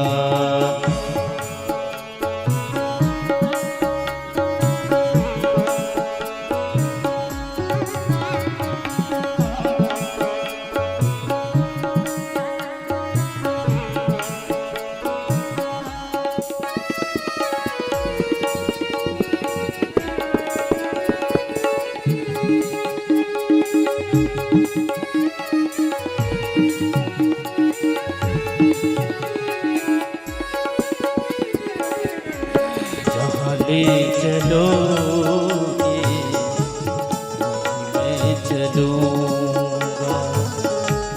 जहाँ ले चलोगे वहीं मैं चलूँगा। देखिए, समर्पण अगर हो तो पूर्ण रूप से समर्पण होना चाहिए, आधा अधूरा नहीं। जीवन में कोई भी बात अगर आधी अधूरी है तो उससे नुकसान होगा। ईश्वर के चरणों में समर्पित हो तो पूर्ण रूप से समर्पित हो कि प्रभु जैसे आप रख रहे हैं वैसे ही मेरे जीवन में आनंद बना हुआ रहे। जैसे आपको रखना हो वैसे रखिए, सुख में रखिए, दुख में रखिए, परेशानी में रखिए। बस मेरे मन में भाव ये बना हुआ रहे कि मेरे प्रभु जैसे हमें रख रहे हैं वैसे सब बढ़िया है, सब आनंद है। ये जीवन समर्पित चरण में तुम्हारे, ये जीवन समर्पित चरण में तुम्हारे। तुम ही मेरे सर्वस्व, तुम ही प्राण प्यारे, तुम ही मेरे सर्वस्व, तुम ही प्राण प्यारे। तुम्हें छोड़ कर ना, तुम्हें छोड़ कर ना किससे कहूँगा। जहाँ ले चलोगे जय हो। मैं चलूँगा। जहाँ ले चलोगे वहीं मैं चलूँगा।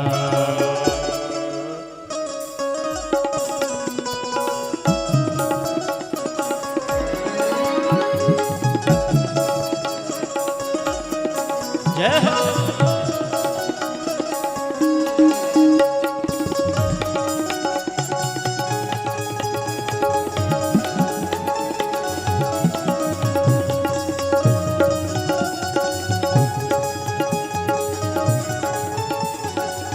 हरि बोल।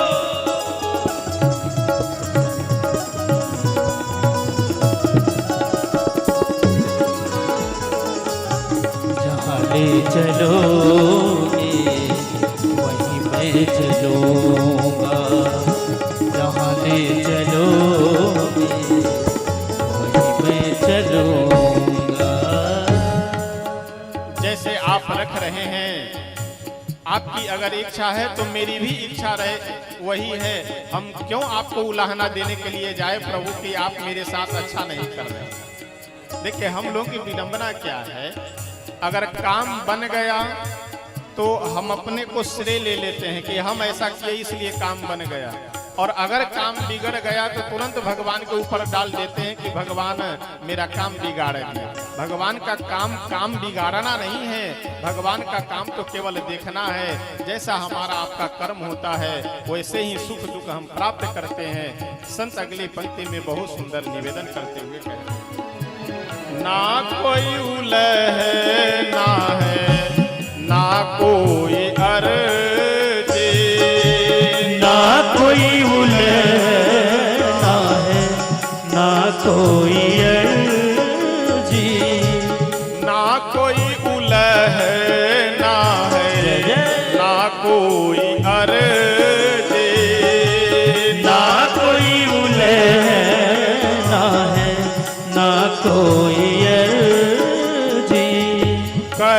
लो करा लो तुम्हारे जो मर्जी, कर लो करा लो तुम्हारी जो मर्जी, कर लो करा लो तुम्हारी जो मर्जी, कर लो करा लो तुम्हारी जो मर्जी, कहना भी होगा, कहना भी होगा तुम्ही से कहूँगा, जहाँ ले चलोगे वहीं मैं चलूँगा, जहाँ ले चलोगे वहीं मैं चलूँगा, जहाँ नाथ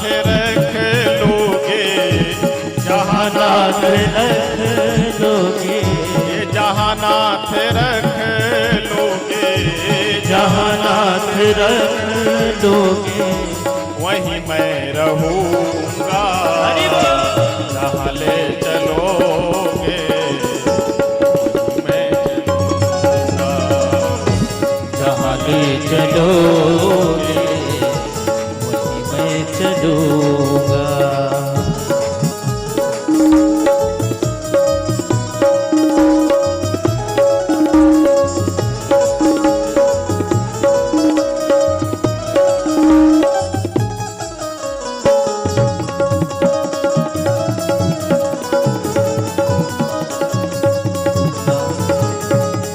ले चलोगे वहीं मैं चलूँगा।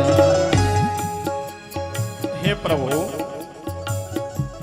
हम दुख में रह रहे हैं अथवा सुख में रह रहे हैं, जब आपकी ही मर्जी है तो हम सुख में रहे या दुख में रहे कोई समस्या नहीं, बस मेरे मन में यह भाव बना हुआ रहे कि हम आपको भूले नहीं, आपको छोड़े नहीं, चाहे जो भी अवस्था हो, जो भी स्थिति हो, हमें स्वीकार है, बस केवल मेरे हृदय में आपका प्रेम और स्नेह बना हुआ रहना चाहिए।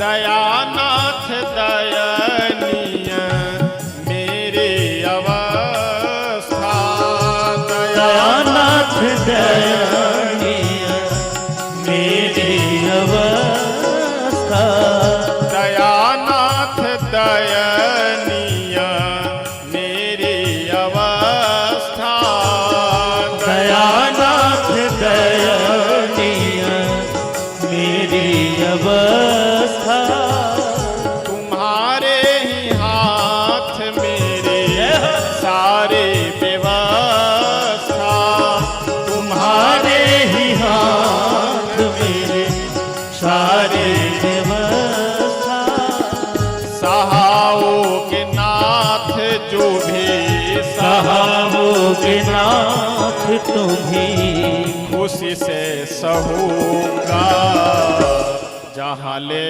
चलोगे हरि मैं चलूँगा, जहाँ ले चलोगे वहीं मैं चलूँगा, जहाँ नाथ रख लोगे, जहाँ नाथ रख लोगे वहीं मैं रहूँगा, जहाँ ले ले चलोगे वहीं मैं चलूँगा, जहाँ ले चलोगे वहीं मैं चलूँगा, जहाँ ले चलोगे वहीं मैं चलूँगा।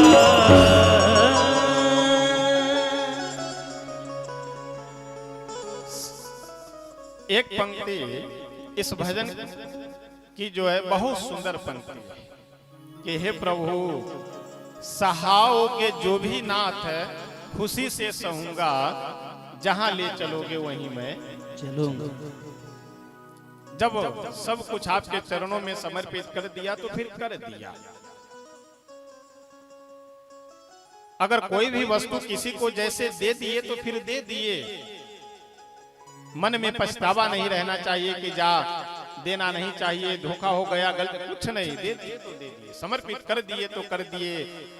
और मैं निवेदन कर रहा था कि प्रभु के चरणों में अपने आप को समर्पित करने से सबसे बड़ा लाभ यह है कि हम बहुत सारे अपराधों से अपने आप वंचित रह जाएंगे।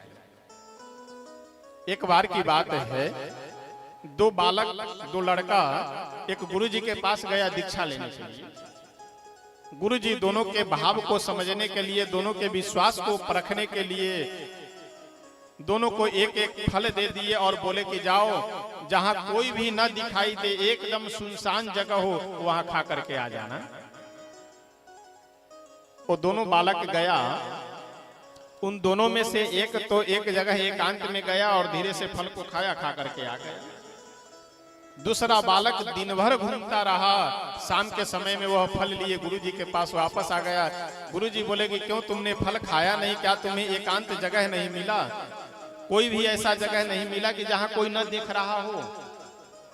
वह जो बालक था जो फल नहीं खाया था, वह बोला कि गुरुदेव, जगह तो बहुत सारे मिले कि जहां कोई पशु पक्षी मनुष्य नहीं दिखाई दे रहे थे, लेकिन मेरे मन में एक भाव था, मेरे मन में एक विचार था कि प्रभु ऐसा है गुरुदेव कि भले ही मनुष्य न देख रहे हो, भले ही पशु पक्षी जीव जंतु न देख रहे हो, लेकिन भगवान तो सब जगह हैं, वो तो देख रहे हैं। लेकिन आप तो बोले हुए थे कि कोई न देख रहा हो वहां खाना।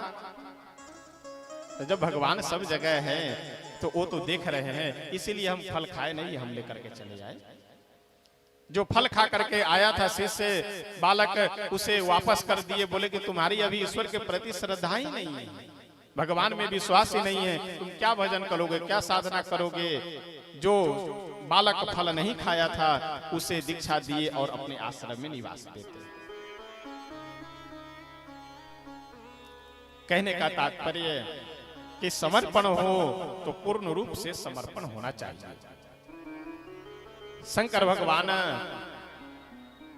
अपने कैलाश पर्वत पे घूमते फिरते आए और अपने आसन पे विराजमान होकर के सीताराम सीताराम प्रभु का स्मरण कर रहे थे। उधर पार्वती मैया भोलेनाथ को प्राप्त करने के लिए तपस्या कर रही है, इधर भोलेनाथ हमारे भोले बाबा क्या कर रहे हैं, प्रभु का नाम संकीर्तन कर रहे हैं। उसी समय एक तारकासुर नामक राक्षस हुआ, जो कि सती जी के शरीर पूरा होने के बाद तपस्या करने लगा। ब्रह्मा जी आए वर देने के लिए। तारकासुर बोला कि पितामह ब्रह्मा जी, हम अजर अमर हो जाएं। ब्रह्मा जी बोले कि बच्चा अजर अमर हम स्वयं नहीं है, तो तुम्हें कैसे अजर अमर बना दे। जहां से तुम्हें डर लगता हो वहां से तुम निर्भय हो जाओ, निडर हो जाओ। तारकासुर मन में बहुत सोच विचार करके ब्रह्मा जी से वर मांगा कि हे पितामह, मेरी मृत्यु भोलेनाथ जी के पुत्र के हाथों ही हो, बाकी कोई भी देवी देवता मुझे मार ना पाए। अच्छा, तारकासुर मन में यह सोचा कि भोले बाबा का विवाह होगा नहीं, पत्नी है नहीं, कोई संतान होना नहीं है, भोले बाबा दूसरा विवाह करेंगे नहीं। तो जब विवाह होगा नहीं, पत्नी है नहीं, कोई संतान होना नहीं है, तो हम अजर अमर हो गए। ब्रह्मा जी बोले तथास्तु।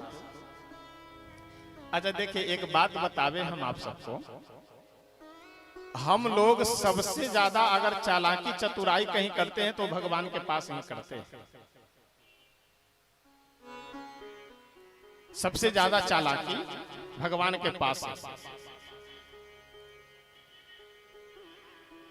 मंदिरों में मैं देखता हूं कई जगहों पे, जो घर में लोग मंदिर बना रखे हैं सब पूजा करने के लिए भी, बहुत सारे भक्त तो श्रद्धा भाव से बढ़िया पूजा पाठ करते हैं। लेकिन अधिकतर लोगों को मैं देखता हूं ऐसी वस्तु भगवान को भोग लगाते हैं, इलायची दाना या कोई किशमिश या ऐसा भोग लगा रहे हैं, वो साल भर पुराना कम से कम इलायची दाना रखे रहते हैं।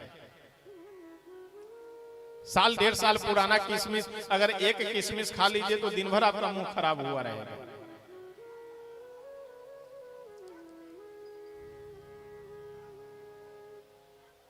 देखिए, किसी जगह पे अगर कोई आदमी बहुत ही 420 टाइप का हो, लड़ाने भिड़ाने वाला या किसी को झगड़ा करवा देने वाला, उसे लोग क्या कहते हैं कि भाई साहब फलाने व्यक्ति से बच करके रहना, क्योंकि वो बहुत बड़ा नटवर लाल है। समझ रहे हैं आप लोग? नटवर लाल मतलब आदमी ठीक नहीं है वो। और पुराने समय में एक कीर्तन किया जाता था, आज भी हम सब कीर्तन करते हैं कि नटवर नागर नंदा भजोरे मन गोविंदा। भगवान का भी एक नाम नटवर लाल है, नटवर नागर नंदा। नटवर भगवान का भी एक नाम है।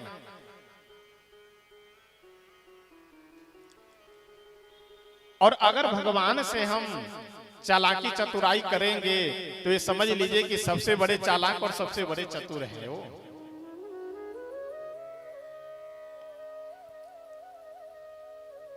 कई बार मैं पूजाओं में देखता हूं, और विशेष करके कथा आदि हो रही है, तो आरती में लोग ऐसा नोट चढ़ा देते हैं कि वो अभी भी अयोध्या जी में कम से कम सैकड़ों की संख्या में 10, 20, 50 का नोट पड़ा हुआ होगा, जो कहीं चल नहीं सकता है। बीच से एकदम फटा है, दोनों तरफ से टेप लगा दिए, टेप लगा के घुमा करके आरती में डाल दिया।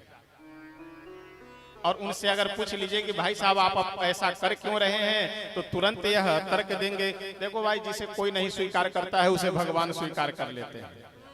आप सही कह रहे हैं, भगवान स्वीकार कर लेंगे, लेकिन भगवान के बाद जो हमें स्वीकार करना है तो हम कहां जाके बदले। भगवान के बाद जो भगवान के भक्त को स्वीकार करना है, कहीं भी दुकान पे चले जाए, बाबा जी ये नोट नहीं चलेगा, दूसरा लाइए, दूसरा लेकर के आइए। आप मत चढ़ाइए। सड़ा हुआ अगर किशमिश आप दुकान में चले जाइए सुपारी लेने के लिए, तो दुकानदार सबसे पहले पूछता है कि खाने वाली सुपारी चाहिए कि चढ़ाने वाली सुपारी। और खाने वाली सुपारी अगर ले लीजिए तो उसमें तो चलिए ठीक ठाक है, और चढ़ाने वाली अगर सुपारी ले लीजिए तो 10 सुपारी लेंगे तो कम से कम 4-5 सुपारी ऐसा है कि जिसमें पूरा इस पार से उस पार तक एकदम रोड बना हुआ हो, दिखाई दे आपको। भगवत गीता में भगवान कहते हैं कि पत्रम पुष्पम फलम तोयम यो मे भक्त्या प्रयच्छते। पत्र पुष्प फल जल जो कुछ भी मेरे भक्त मुझे दे देते हैं उसे मैं सहर्ष स्वीकार कर लेता हूँ, प्रेम से स्वीकार कर लेता हूँ। तो आपके पास जो सामर्थ्य हो आप वही दीजिए। कोई आवश्यक नहीं है कि आप भगवान को बहुत कीमती वस्तु दीजिए, जो सामर्थ्य वही, लेकिन जो दीजिए अच्छा। बस मेरा निवेदन ये है।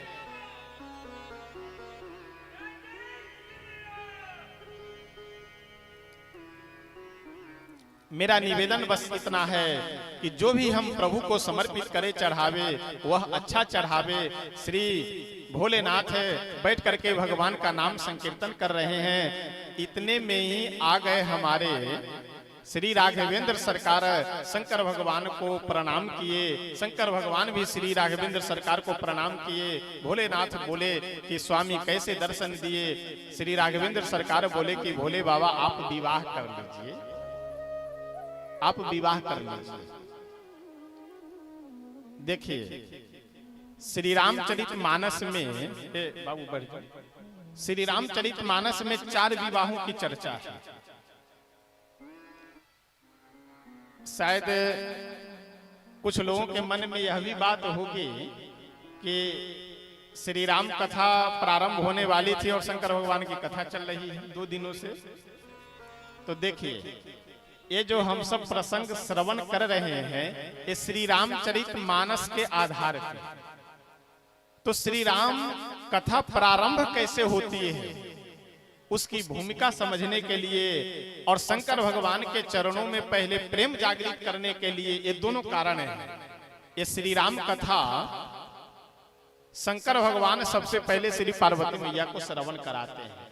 तो ये प्रसंग कैसे प्रारंभ हुआ उसका वर्णन करते हुए श्री तुलसीदास जी महाराज भगवान भोलेनाथ का पूरा प्रसंग वर्णन करते हैं, लिखते हैं। समझ गए?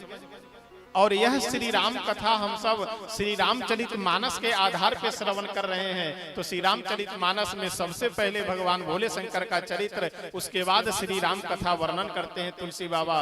तो इसलिए हम सब 2 दिनों से आज श्री भोले बाबा का प्रसंग श्रवण कर रहे हैं। अब कल श्री रामलला सरकार का जन्मोत्सव प्रसंग श्रवण करेंगे, उत्सव मनाएंगे, और कल से फिर 8 तारीख तक श्री राम कथा चलेगी। श्री राघवेंद्र सरकार आकर के बोले कि आप विवाह कर लीजिए। तो श्री रामचरित मानस में 4 विवाहों की चर्चा है। पहला विवाह भगवान भोलेनाथ का, ये प्रसंग वर्णन जो आप श्रवण कर रहे हैं, यह विवाह भी संपन्न हो गया। ध्यान दीजिएगा, बहुत विचार करने योग्य और समझने योग्य बात है। शंकर भगवान का विवाह संपन्न हो जाता है।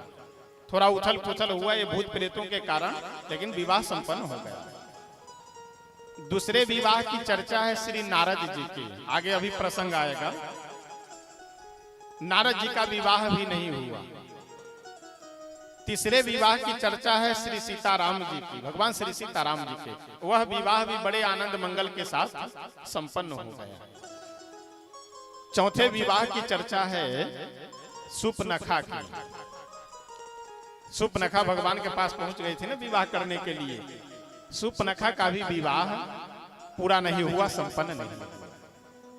और इसके पीछे कारण आप सब जानते हैं।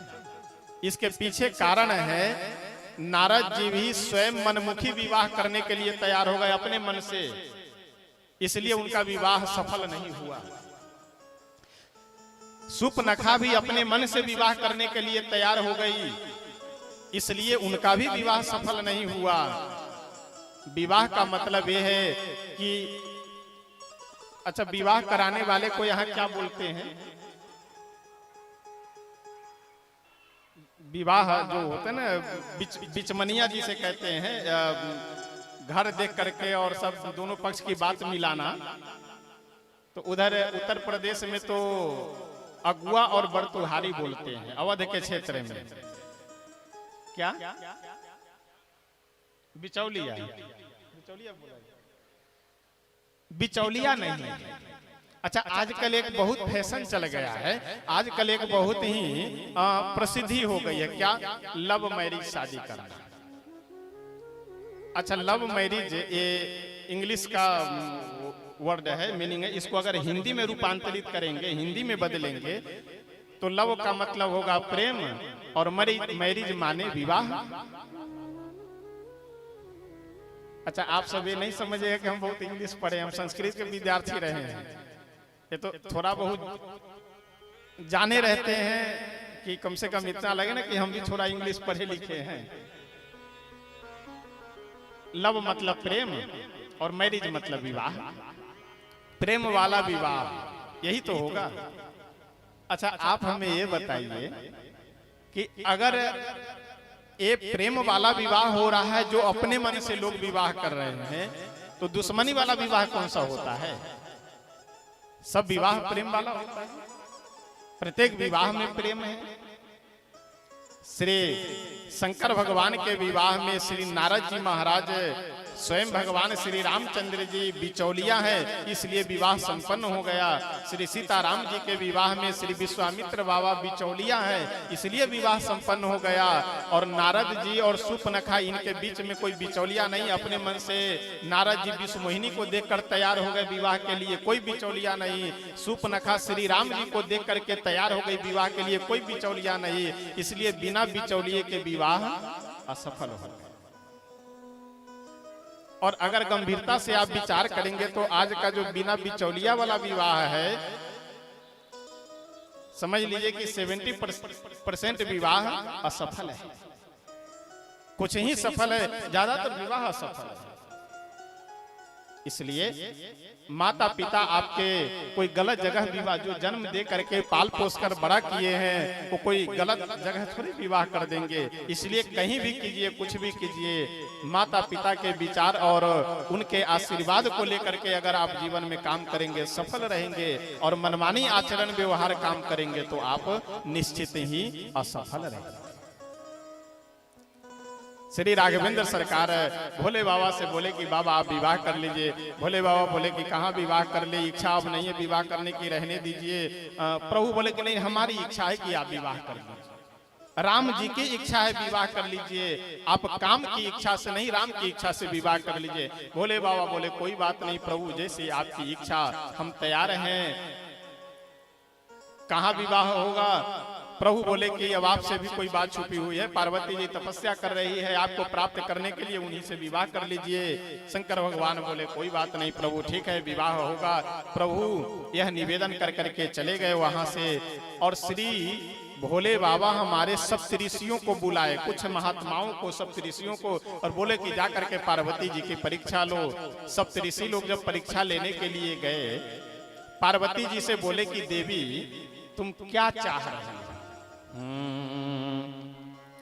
केही अवराधहूं का तुम चाहूं,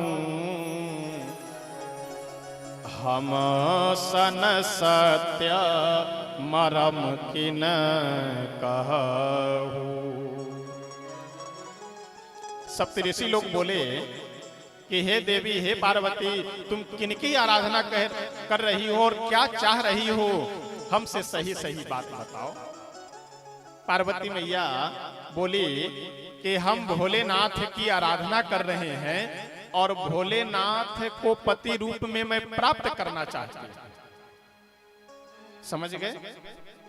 भोलेनाथ को मैं पति रूप में प्राप्त करना चाहती हूं।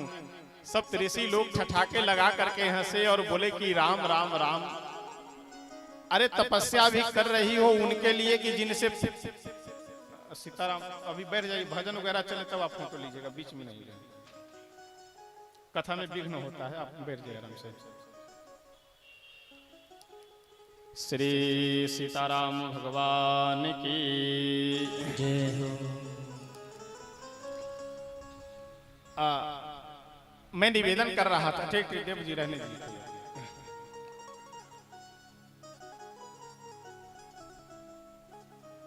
सप्तऋषि लोग बोले पार्वती मैया से कि देवी तुम भी बड़ी नासमझ हो, अरे तुम उनके लिए तपस्या कर रही हो जिनसे अगर फ्री में विवाह हो जाए तो विवाह करने योग्य नहीं है, उनको तुम पाने के लिए परिश्रम कर रही हो। अरे विवाह अगर तुम करना चाहते हो तो मुझसे बताई होती, हम तुम्हारा वैकुंठाधिपति से विवाह करवाते, हम तुम्हारा विवाह साक्षात सर्वांग सुंदर नारायण से विवाह करवा देते। पार्वती मैया बोले कि हे सप्तऋषि, एक बात का ध्यान रखना चाहिए आपको। भले ही महादेव भोलेनाथ अब गुणों के भंडार हैं, भले ही विष्णु जी नारायण गुणों के भंडार हैं, लेकिन ये संसार का नियम है कि जिसका मन जिसमें लग गया उसको उसी से काम रहता है। सीधी सी बात है, जिसका मन जिससे लग जाए उसको उसी से काम रहता है। इसलिए हम श्री नारद जी के वचन का परित्याग मैं नहीं करूंगी। मेरा तो संकल्प है, भले एक जन्म नहीं हमें 100 जन्म लेकर के तपस्या करना पड़े, लेकिन मैं तो विवाह भोलेनाथ से ही करूंगी। बाकी भले ही मेरा जीवन पूरा कुमारी अवस्था में ही व्यतीत हो जाए। विश्वास का मतलब ये होता है, हजारों वर्षों तक तपस्या कर रही है और क्या कह रही है कि 100 जन्म हमें तपस्या करना पड़े, लेकिन मैं भोलेनाथ को ही प्राप्त करूंगी। हम लोग 10 मिनट अगर धूप बत्ती अगरबत्ती दिखला दिए, उसके बाद यही सोचते हैं कि बताओ इतनी पूजा कर रहे हैं फिर भी परेशान है। 10 मिनट के पूजा से ही हम अपने जीवन में एकदम परिवर्तन कर लेना चाहते हैं। सप्तऋषि लोग बोले कि ऐसा है, नारद जी के बातों में आकर के किसी का भी घर नहीं बसा है, तुम्हारा घर नहीं बसेगा, उजड़ जाएगा। जिनसे तुम विवाह करना चाहती हो भूत प्रेतों के साथ में रहते हैं। पार्वती मैया बोली रहते होंगे, उनका काम है, मेरा तो काम है उन्हें प्राप्त करना। एक नियम, एक व्रत, एक विश्वास, एक भरोसा कि मैं विवाह करूंगी तो भोलेनाथ से ही विवाह करूंगी, वरना मैं किसी से विवाह नहीं कर सकती। सप्तऋषि लोग प्रणाम कर करके भोले बाबा के पास पहुंचे और जाकर के भोले बाबा को भी प्रणाम किए और बोले कि प्रभु पार्वती मैया का अनन्य प्रेम और स्नेह आपके चरणों में है, इसलिए कृपा कर करके आप विवाह कीजिए। देखिए, सबसे बड़ी समझदारी यही है कि हम प्रभु के चरणों में समर्पित होकर के एकदम श्रद्धा विश्वास के साथ में प्रभु के चरणों में समर्पित होकर के उनकी भक्ति करें, अपने कर्तव्य का पालन करें, यही सबसे बड़ी बुद्धिमानी और समझदारी है। और यही अगर नहीं समझ पाए तो आप लाख बुद्धिमान और समझदार हैं, उसका कोई मतलब नहीं। हमें क्या करना चाहिए और क्या नहीं करना चाहिए, जब यही हम नहीं समझ पाए तो बहुत समझदार होने का मतलब क्या है। एक बार की बात है, एक आदमी गया एक राजा के यहाँ पे, पुराने समय की घटना है। एक राजा के दरबार में गया और राजा से बोला कि राजा साहब, हमें आप अपने यहाँ नौकरी दे दीजिए। राजा बोले, क्या जानते हो कुछ विशेष गुण है तुम में? वह आदमी बोला कि हम हाथी पहचान लेते हैं। समझ गए क्या बोला वो? कि हम हाथी पहचानना जानते हैं, हम हाथी बढ़िया पहचान लेते हैं। राजा साहब सेनापति जी को बुला करके बोले कि ऐसा है, इस आदमी को हाथीशाला में, गजशाला में नौकरी लगा दो और जो भी हाथी का खरीद बिक्री हो इससे पूछ करके इसको दिखला करके खरीदना बेचना, क्योंकि हाथी पहचानना जानता है। 2-4 दिन बाद एक व्यापारी एक बढ़िया हाथी लेकर के आया राजा के दरबार में बेचने के लिए। राजा साहब वही हाथी पहचानने वाले को जिसे नौकरी पे रखे थे उसे बुलाए और बोले कि देखो ये व्यापारी हाथी लेकर के आया है, जरा इसे पहचानो, देखो बढ़िया ठीक ठाक हाथी है कि नहीं। अब वो हाथी पहचानने वाला आदमी कभी आगे देखे, कभी पीछे देखे, कभी आगे देखे, कभी पीछे देखे, कभी पीछे देखे, कभी आगे देखे। जब बार बार आगे पीछे देखने लगा तो हाथी लेकर के जो व्यापारी आया था वो तो घबराया एक बार कि लगता है बहुत जानकार है, तभी बार बार आगे पीछे देख रहा है। कई बार आगे पीछे देखता रहा तो हाथी लेकर के आया हुआ व्यापारी बोला कि साहब आप देखेंगे ही या कुछ पूछेंगे भी? हाथी के विषय में हमसे कुछ पूछिए तो हम बतावें। अब जो हाथी पहचानने वाला कभी आगे देख रहा था, कभी पीछे देख रहा था, वो बोला कि अरे हम पूछेंगे बाद में तुमसे, पहले हम यही नहीं समझ पा रहे कि इसका मुख किधर है। अच्छा, आगे भी सूंड लटका है, पीछे भी पूंछ। तो समस्या यह है, वो हाथी पहचानने वाला बोला कि अब वो आगे भी लटका है, पीछे भी लटका है, सबसे पहले हम यही नहीं समझ पा रहे हैं कि इसका मुख किधर है, पहले ये तो समझ में आवे कि मुख किधर है। अब आप विचार कीजिए कि जब यही नहीं समझ में आ रहा है कि इसका मुख किधर है, अब क्या समझते हैं हाथी के विषय में। फिर आजकल समाज में भी यही स्थिति है। क्या बोलना चाहिए इसकी कोई समझ नहीं है, लेकिन समझदार हर आदमी है। क्या सुनना चाहिए क्या नहीं सुनना चाहिए इसकी कोई समझ नहीं है, लेकिन समझदार हर आदमी है। क्या करना चाहिए और क्या नहीं करना चाहिए इसकी कोई समझ नहीं है, लेकिन समझदार हर आदमी है। तो सबसे बड़ी समझ यही है कि हमें क्या करना चाहिए और क्या नहीं करना चाहिए। प्रभु के चरणों में समर्पित होकर के उनकी आराधना करे, सेवा करे, भजन करे, यही समझदारी सबसे बड़ी समझदारी है। शंकर भगवान यह सोच करके सीताराम सीताराम जैसे जपना प्रारंभ किए, वैसे समाधि लग गई। देवता लोग परेशान, कामदेव को भेजे जगाने के लिए। कामदेव आकर के जैसे ही अपने बाण का प्रहार शिव जी के ऊपर, भोले बाबा समाधि, कामदेव जल करके भस्म हो गया। ब्रह्मा जी को आगे करके सभी देवता पहुंचे और आकर के निवेदन किए कि प्रभु हम लोग आपका विवाह देखना चाहते हैं, विवाह देखना चाहते हैं। शंकर भगवान बोले कोई बात नहीं, विवाह होगा। आप लोग जाकर आनंद में भर करके अपने अपने वरुण देवता अपने लोक को गए, कुबेर देवता अपने लोक को गए, इंद्र जी अपने महल को गए और जा करके सब बाराती चलने के लिए तैयारी करने लगे। विवाह होना है शंकर भगवान का, शंकर भगवान को कोई तैयारी नहीं करा रहा है। विवाह होना है शंकर भगवान को। आसपास में जो 2-4 गण बैठे हुए थे, सिरिंगी बिरिंगी नंदी जी, एक गण लोग बोले कि बाबा विवाह आपका होना है, आपके ऊपर कोई ध्यान नहीं दे रहा है, आपको कोई नहीं तैयार करवा रहा है, और जिन्हें केवल बाराती जाना है वो लोग बढ़िया सज धज करके तैयार होकर के आने लगे। शंकर जी बोले कि कोई बात नहीं, अब हमें क्या तैयार होना, हम तो जैसे हैं वैसे ठीक हैं। नंदी जी आकर के प्रभु से बोले कि हे भोलेनाथ, आप सभी देवताओं को आश्वासन दे दिए, बोल दिए कि विवाह होगा और घर में कुछ है और आपको चिंता भी नहीं है। भोले बाबा को कोई महल उहल नहीं है, गुफा में रहते हैं, एक झोली पास में लटकाए हुए, उसी में सब कुछ है। पूरी दुनिया भोले बाबा की बस एक झोली में ही है।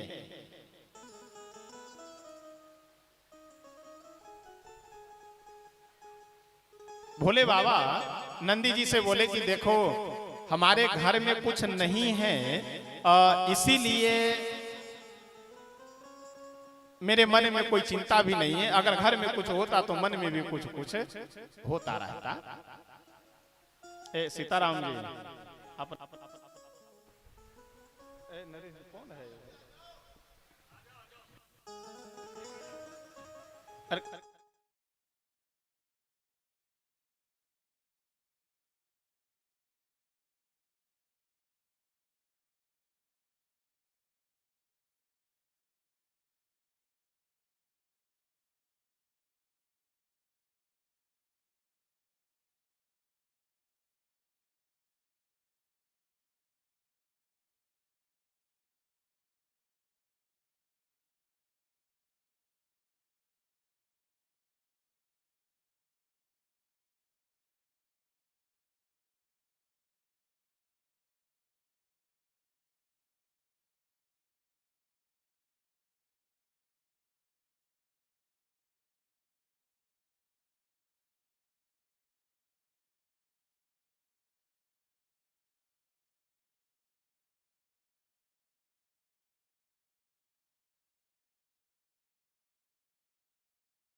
और उसके पूंछ और मुख दोनों को बांध कर करके शंकर भगवान के बाएं कांधे से दाहिने हाथ के नीचे लटका करके जनेऊ पहना दिया गया यज्ञोपवीत। और आजकल विवाह में जो दूल्हा लोग जाते हैं तो वो माथे पे पहन करके उसको क्या कहते हैं, सेहरा। अच्छा, हम पहने नहीं है इसलिए पता नहीं है, जो लोग पहनाए रहते हैं उनको नाम याद रहता है। तो आजकल तो सब सेहरा पहन करके जाते हैं। हमारे बाबा सेहरा कैसा पहने हैं, 10-12 की संख्या में एकदम काला काला नाग। एक गण दौड़ करके गए और पकड़ करके ले आए और सारे नागों को बोले कि अपना अपना फन फैलाओ। जैसे फन फैला करके सभी सांप खड़े हुए, तो आप देखे होंगे सांप को कभी फन फैलाते हुए तो शरीर का 1/3 हिस्सा उठा रहता है और 2/3 हिस्सा भूमि पे रहता है। तो जो भूमि पे शरीर था उसको एक दूसरे में लपेट करके एक सांप यहाँ, एक यहाँ, एक यहाँ, ऐसे ऐसे करके चारों तरफ खड़ा करे, बढ़िया सेहरा तैयार कर करके और मुकुट माथे पे पहना दिया गया। शिवहि शंभुगन करहि सिंगारा, जटा मुकुट अहि। अहि कहते हैं सांप को, मुकुट सेहरा क्या पहने, सांपों का सेहरा पहने। जटा मुकुट अहि मोर सवारा, कुंडल कंकन पहिरे ब्याला। कुंडल कंकन पहिरे ब्याला, ब्याल कहते हैं सांप को। कुंडल क्या पहने हैं, बढ़िया एक छोटा सांप लेकर। अच्छा, सांपों में भी अनेक प्रकार की वैरायटी है, छोटा, बड़ा, मोटा, उससे भी मोटा, उससे भी लंबा। एक छोटा सा सांप पकड़ करके लेकर के आए और कुछ नहीं, न कान में छेद करने की आवश्यकता नहीं। अच्छा, आभूषण पहनना हो तो कान में छेद करना पड़े। सांप लेकर के आए, लपेट करके और नीचे लटका दिए, बात खत्म, कुंडल तैयार, रेडीमेड कुंडल। न कोई खर्चा, न कोई रुपया, न कोई पैसा। अच्छा देखिए, इस प्रसंग के माध्यम से एक हम बड़ी विनम्रता से निवेदन करेंगे कि आप अपने जीवन को अगर सही से जीना चाहते हैं, आनंद से जीना चाहते हैं, तो प्रयास कीजिए कि ये नगदी बनाने का जीवन को उधार लेकर के, लोन लेकर के। अच्छा, दिल्ली में तो हम जब से आए हैं तब से बहुत सारी चीजों को सुन करके कंफ्यूज रहते हैं। शादी में जाना है, कोट पैंट नहीं है, भाड़े पे लेकर के पहन लीजिए, जूता भाड़े पे लेकर के पहन लीजिए। और आजकल तो विडंबना, मोबाइल किस्त पे लोन पे लिए हुए हैं, मोटरसाइकिल लोन पे लिए हुए हैं, 4 व्हीलर लोन पे लिए हुए हैं। जीवन को बर्बाद करने के लिए एक लोन ले लीजिए, फिर वही लोन चुकाते चुकाते कल्याण हो जाना है। और यहाँ 10-10 मकान लोन पे, दुकान लोन पे, पूरी गृहस्थी लोन पे आप टिकाए हुए हैं। आप जीवन में कभी विकास करेंगे? आपका जीवन में कभी विकास होना है? जो कमा रहे हैं सब ब्याज देते जा रहे हैं, जो कमा रहे हैं सब लोन चुकाते जा रहे हैं। शंकर भगवान अगर चाहते तो उधार ले लेते, विष्णु भगवान से बोलते कि जरा आप अपना बढ़िया पीताम्बर दे दीजिए, उधार विवाह कर करके लौटा देंगे। इंद्र देवता से बोलते कि आप बढ़िया अपना मुकुट दे दीजिए, विवाह करके आएंगे, लौटा देंगे। तो ये तुरंत ही बोलते कि इसका ब्याज देना पड़ेगा। इसलिए जीवन को आप आनंद से और उमंग से जीना चाहते हैं तो नगदी जो जितना है उतने में आनंदित रहे। 4 व्हीलर लेने का सामर्थ्य नहीं है, आप मोटरसाइकिल से चलिए, लेकिन लोन पे नहीं। मकान में रहने का सामर्थ्य नहीं है, 2 कोठली 2 रूम बना करके उसी में अपना जीवन व्यतीत कीजिए, लेकिन बढ़िया 4 मंजिल इमारत लोन पे बनाने का प्रयास मत कीजिए। अगर लोन के चक्कर में पड़े तो फिर विकास नहीं हो सकता है जीवन के आपका। शंकर भगवान बोले, बढ़िया इनका श्रृंगार हो रहा है, कुंडल कंकन पहिरे ब्याला, तन विभूति पट के हरि छाला। बाघ का चर्म यानी बाघंबर एक कमर के पास लपेटे हुए हैं। अच्छा, चमड़ा वैसे भी टाइट हो जाता है और उसको पहने हैं और वैसे बैठे रहते थे तब कोई दिक्कत नहीं। लेकिन आज विवाह करने जा रहे हैं तो इसलिए शिव जी के गण लोग क्या किए कि एक सांप लेकर के आए और उस बाघ के चमड़े को कमर पे लपेट करके और सांप से बांध दिए कि खुले नहीं। गिरे नहीं। बढ़िया भोले बाबा का श्रृंगार हो रहा है। शिव ही शंभुगन करहि सिंगारा, जटा मुकुट ही मोर सवारा, कुंडल कंकन पहिरे ब्याला, तन विभूति पट के हरि छाला, शशि ललाट सुंदर सिर गंगा, नयन तीन उपवीत भुजंगा। बढ़िया गले में मनुष्य के खोपड़ी की माला पहन लिए। आजकल लोग रुपया पैसा का माला पहन करके जाते हैं। शंकर भगवान के पास रुपया पैसा कुछ है नहीं। मनुष्य को खोपड़ी की माला को एक दूसरे में पिरो करके और बढ़िया गले में धारण कर लिए, पहन लिए। यानी बाजार से खरीदने वाला झंझट ही खत्म, फ्री में जो मिल जाए उसी से तैयार हो रहे हैं। सांप खरीदना नहीं है, मनुष्य के खोपड़ी की मुंड खरीदना नहीं, वो श्मशान में तमाम पड़ा हुआ मिल जाएगा। राख अगर क्रीम खरीदना हो, पाउडर खरीदना हो तो दुकान में जाए। श्मशान में कौन सा दुकान है, जाकर जितना मन हो उतना उठा लावे। जितना फ्री में मिलने वाला सामान है उसी से तैयार हो रहे हैं। ये देवता लोग बोले कि भाई ऐसा है, हम लोग यहाँ बढ़िया सजे धजे संवरे तैयार बैठे हैं और इनका दुल्हा का श्रृंगार ही विचित्र है। इनके साथ में अगर जाएंगे तो भोजन तो छोड़ो, अगर बैठने का कहीं जगह मिल जाए तो बहुत बड़ी बात है, भगा दिए जाएंगे। तो इसलिए दुल्हा का रूप अलग है, बारातियों का स्वरूप अलग है, इसलिए अलग अलग चलेंगे, एक साथ नहीं चलेंगे। शंकर भगवान भी विष्णु जी से बोले, नारायण से बोले कि हे नारायण, आप सभी देवताओं को आगे लेकर के चलिए, इन लोगों को जलपान वगैरह करवा दीजिएगा, क्योंकि जब हम आएंगे तो फिर पता नहीं एक दिन, 2 दिन, 3 दिन, 4 दिन, कितने दिन बाद जलपान वगैरह मिलेगा। तो इसलिए सबको लेकर के चलिए, जलपान वगैरह करवा करके आप तैयार रखिएगा। देवता लोग आगे चल दिए।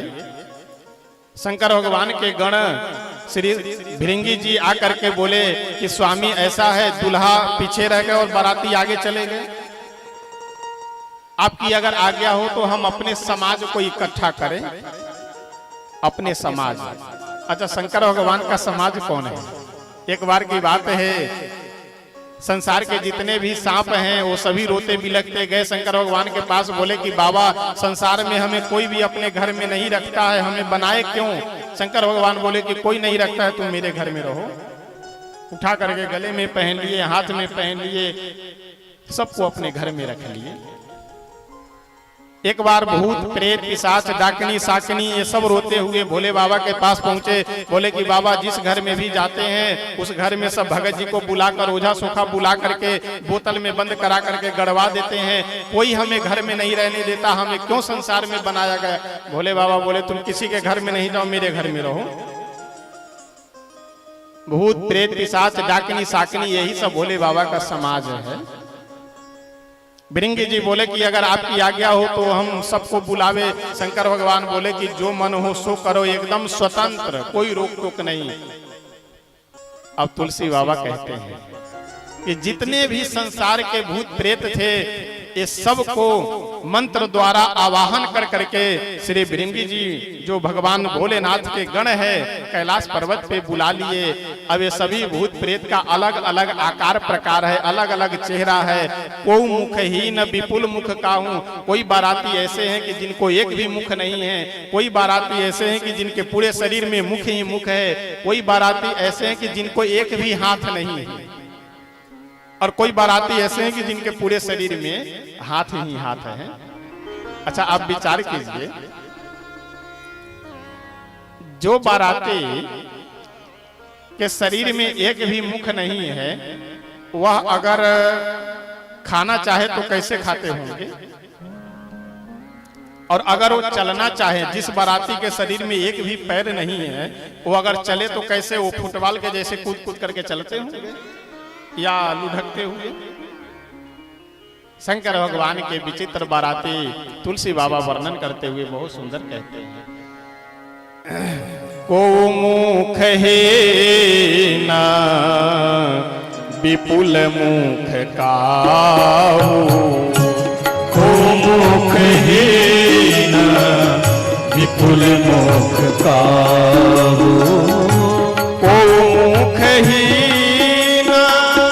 विपुल मुख काहू, को मुख ही ना विपुल मुख काहू, बिनु पद पद करे को बहुपद बाहु, बिनु पद करे बहुपद पाहु। रिष्ट पुष्ट को अति तन खीना, रिष्ट पुष्ट अति तन कीन्हा, ओ मुख हीना विपुल मुख गाऊ, को मुख हीना विपुल मुख गाऊ। कोई बाराती तो ऐसे हैं कि जिनके पूरे शरीर में मुख ही मुख, और ये सब कर क्या रहे हैं? तो नाचही गावही गीता, परम तरंगी भूत सब। शंकर भगवान विचित्र वेश बना करके जब वाहन पे बैठे, तो वाहन क्या है? बैल, वृषभ। अच्छा, आश्चर्य की बात है, ए बच्ची ताली बजा रही, इसको रोक करके रखो।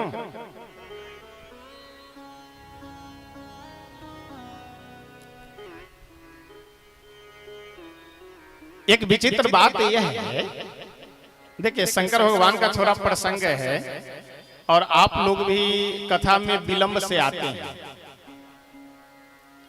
और हमको तो बताया गया कि 6:30 बजे बैठ जाइए, तो हम तो 6:30 बजे बैठ गए।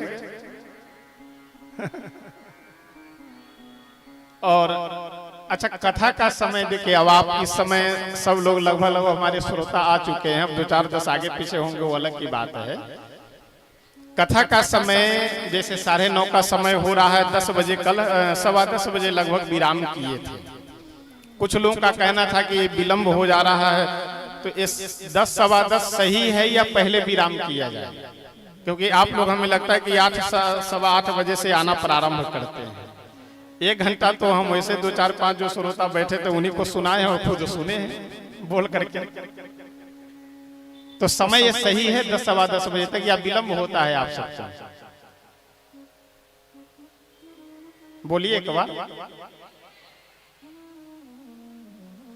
तो ठीक है, 7-7:15 बजे तक कथा प्रारंभ हो, और 10-10:15 के आसपास 10-15-20 मिनट आगे पीछे वो तो समय के अनुसार है, 10-10:15 बजे तक कथा विराम करेंगे। ये प्रतिदिन का समय रहेगा, और आप लोग प्रयास कीजिए। वैसे तो कार्य रहते ही हैं बहुत सारे, लेकिन थोड़ा समय से कि 7-7:15 बजे तक, 7:30 बजे तक आप सब उपस्थित हो जाएंगे। शंकर भगवान जब वाहन पे विराजमान हुए, तो देखिए बैल पे अगर बैठे, तो बैठने का नियम यह है कि मुख किधर किया जाए? जिधर बैल का मुख हो। ध्यान से सुनिएगा, शंकर भगवान का प्रसंग बहुत ही गंभीर भी है और आनंददायक भी है, दोनों बातें। जिधर बैल का पूंछ है उधर शंकर भगवान मुख कर दिए, जिधर बैल का मुख है उधर शंकर भगवान अपना पीठ कर दिए। समझ गए कैसे बैठे? किसी ने भोले बाबा से जा करके बोला कि बाबा ऐसा कम से कम विवाह करने चल रहे तो ठीक ठाक से बैठिए, जिधर मुख है उधर मुख कीजिए, जिधर पूंछ है उधर पीठ कीजिए। शंकर भगवान बोले कि देखो, हम अपने विवाह के माध्यम से संसार के लोगों को समझाना चाहते हैं कि देखो, भले ही विवाह करने जाना ससुराल, लेकिन ध्यान घर पे भी रहना चाहिए। आजकल होता क्या है आप सब जान रहे हैं, व्यास गद्दी से हम ज्यादा नहीं बोलेंगे। विवाह होने के बाद माता पिता गायब, सास ससुर फ्रंट पे, भाई साहब गायब, साले साहब फ्रंट पे। आप ससुराल में प्रेम रखिए, सबको मानिए, लेकिन जो आपको ससुराल तक पहुंचाए हैं उन्हें भूलिए मत। घर पे भी ध्यान रखिए और ससुराल पे भी ध्यान रखिए। अब नाच ही गा वही गीत परम तरंगी भूत सब। आगे आगे देवता लोग जा रहे थे, पीछे पीछे नाचते गाते बजाते सभी भूत प्रेत के साथ। अच्छा, ये भूत प्रेत क्या गाएंगे? कोई राग ताल मात्रा स्वर, ये तो कुछ है ना, हु हा करते हुए जिसे जो मन हो रहा है अपना हु हा करते कूदते फांदते जा रहे हैं। अच्छा मान लीजिए शंकर भगवान जब बाराती चले कैलाश पर्वत से आगे तो कहीं पे भी जाम नहीं मिल रहा है। जाम मतलब समझ रहे, रोड पे ट्रैफिक। अच्छा जाम लग भी कैसे सकता है? मान लीजिए कहीं जाम लगा हुआ हो और शंकर भगवान के गण लोग पहुंच जाए, भूत प्रेत के साथ हू हा करते हुए, डाकनी साकनी, कोई आदमी खड़ा रह सकता है सामने क्या? अच्छा मान लीजिए ये जमुना जी के पुल पे जाम लगा हुआ है, ट्रैफिक जाम है, कोई गाड़ी में है, कोई ट्रक में है, कोई बस में है, कोई मोटरसाइकिल से है, और शंकर भगवान अपने बारातियों को लेकर के पहुंच जाए और ये भूत प्रेत हू हा करते हुए पहुंचे। आदमी पुल से नदी में कूद करके जान गंवा लेगा, लेकिन पुल पे कोई खड़ा नहीं रह सकता है। एकदम ट्रैफिक पूरा खाली, कोई सिक्योरिटी की जरूरत नहीं, कोई ट्रैफिक पुलिस की जरूरत नहीं, बस केवल हू हा करते चल रहे, उसी में पूरा रोड एकदम पूरा रास्ता खाली। नाचते गाते पहुंचे गिरिराज हिमालय के यहाँ। अच्छा बारातियों का स्वागत किया जाता है, माला वगैरह लेकर के बाराती का स्वागत करते हैं लोग। पुराने समय में नियम था कि गांव से बाहर जा करके लोग आगवानी करते थे, बारातियों का स्वागत करते थे। स्वागत करने में दो लोग रहते, या तो बड़े बुजुर्ग या तो छोटे छोटे बच्चे। जैसे देवता लोग आ रहे थे, सभी बच्चे, सभी आगवानी करने वाले बड़े बुजुर्ग जो भी गांव के थे, सब आनंदित प्रसन्नचित हो गए कि वाह इतने सुंदर बाराती, दूल्हा कितना सुंदर होगा और दूल्हा के साथ में और लोग कितने सुंदर होंगे। सभी देवताओं को आगवानी करा करके जनवासा जहां ठहरने की व्यवस्था थी वहां ले जाकर के ठहरा दिए। इधर पार्वती जी के मां का क्या नाम है? पार्वती मैया के मां का क्या नाम है? मैना जी। मैना जी अपने मन में विचार की कि मेरी बेटी तपस्या की है तो मेरे होने वाले दामाद कितने सुंदर हैं, जरा चल करके देखना चाहिए। अब अपने होने वाले दामाद को देखने के लिए राजमहल में प्रवेश करने वाला जो मेन राजमार्ग था वहीं पे जा करके एक महल के छत पे विराजमान हो गई देखने के लिए कि नीचे से जब मेरे होने वाले दामाद जाएंगे तो उन्हें मैं देखूंगी। नारद जी भी घूमते फिरते पहुंच गए। अच्छा इस विवाह के बिचौलिया कौन है? नारद जी हैं। विवाह होने के बाद अगर पति पत्नी दोनों परिवार में सब कुशल मंगल है, आनंद है, तब तो बिचौलिया को यहाँ भी काजू बादाम मिलेगा, वहां भी काजू बादाम मिलेगा। अगर थोड़ा भी कहीं विवाद हुआ तो फिर पार्ले जी बिस्कुट पे भी आफत है। कोई भी बात बुला वही विवाह करवाए हुए थे, घर बिगाड़ दिए हमारा। अब बेचारे अपना पेट्रोल खर्चा करके अपना समय बर्बाद करके विवाह करवाए और थोड़े सा बात विवाद हो जाए तो घर बिगाड़ दिए हो। तो इसलिए बिचौलिया भी बहुत सोच समझ करके बनना चाहिए। नारद जी बिचौलिया हैं। नारद जी गए मैना जी के पास, मैना जी तुरंत खड़ी होकर के नारद बाबा को प्रणाम की और बोली कि बाबा मेरी बेटी के लिए इतना सुंदर वर ढूंढ करके आप लाए हैं, मैं जीवन भर आपका ऋणी रहूंगी और मैं ये एहसान कभी आपका नहीं भूलूंगी। इतने में भगवान नारायण आ गए अपने पूरे दल बल के साथ। मैना जी नारद जी से बोली कि क्यों बाबा, कहीं मेरे यही तो होने वाले दामाद नहीं है? नारद जी बोले कि माता जी क्या बात करते हो, ये आपके होने वाले दामाद के मित्र हैं। अच्छा महाराज। गए विष्णु भगवान, पीछे से आ गए वरुण देवता, उनको देख करके मैना जी बोले कि क्यों बाबा, ये तो मेरे होने वाले दामाद नहीं है।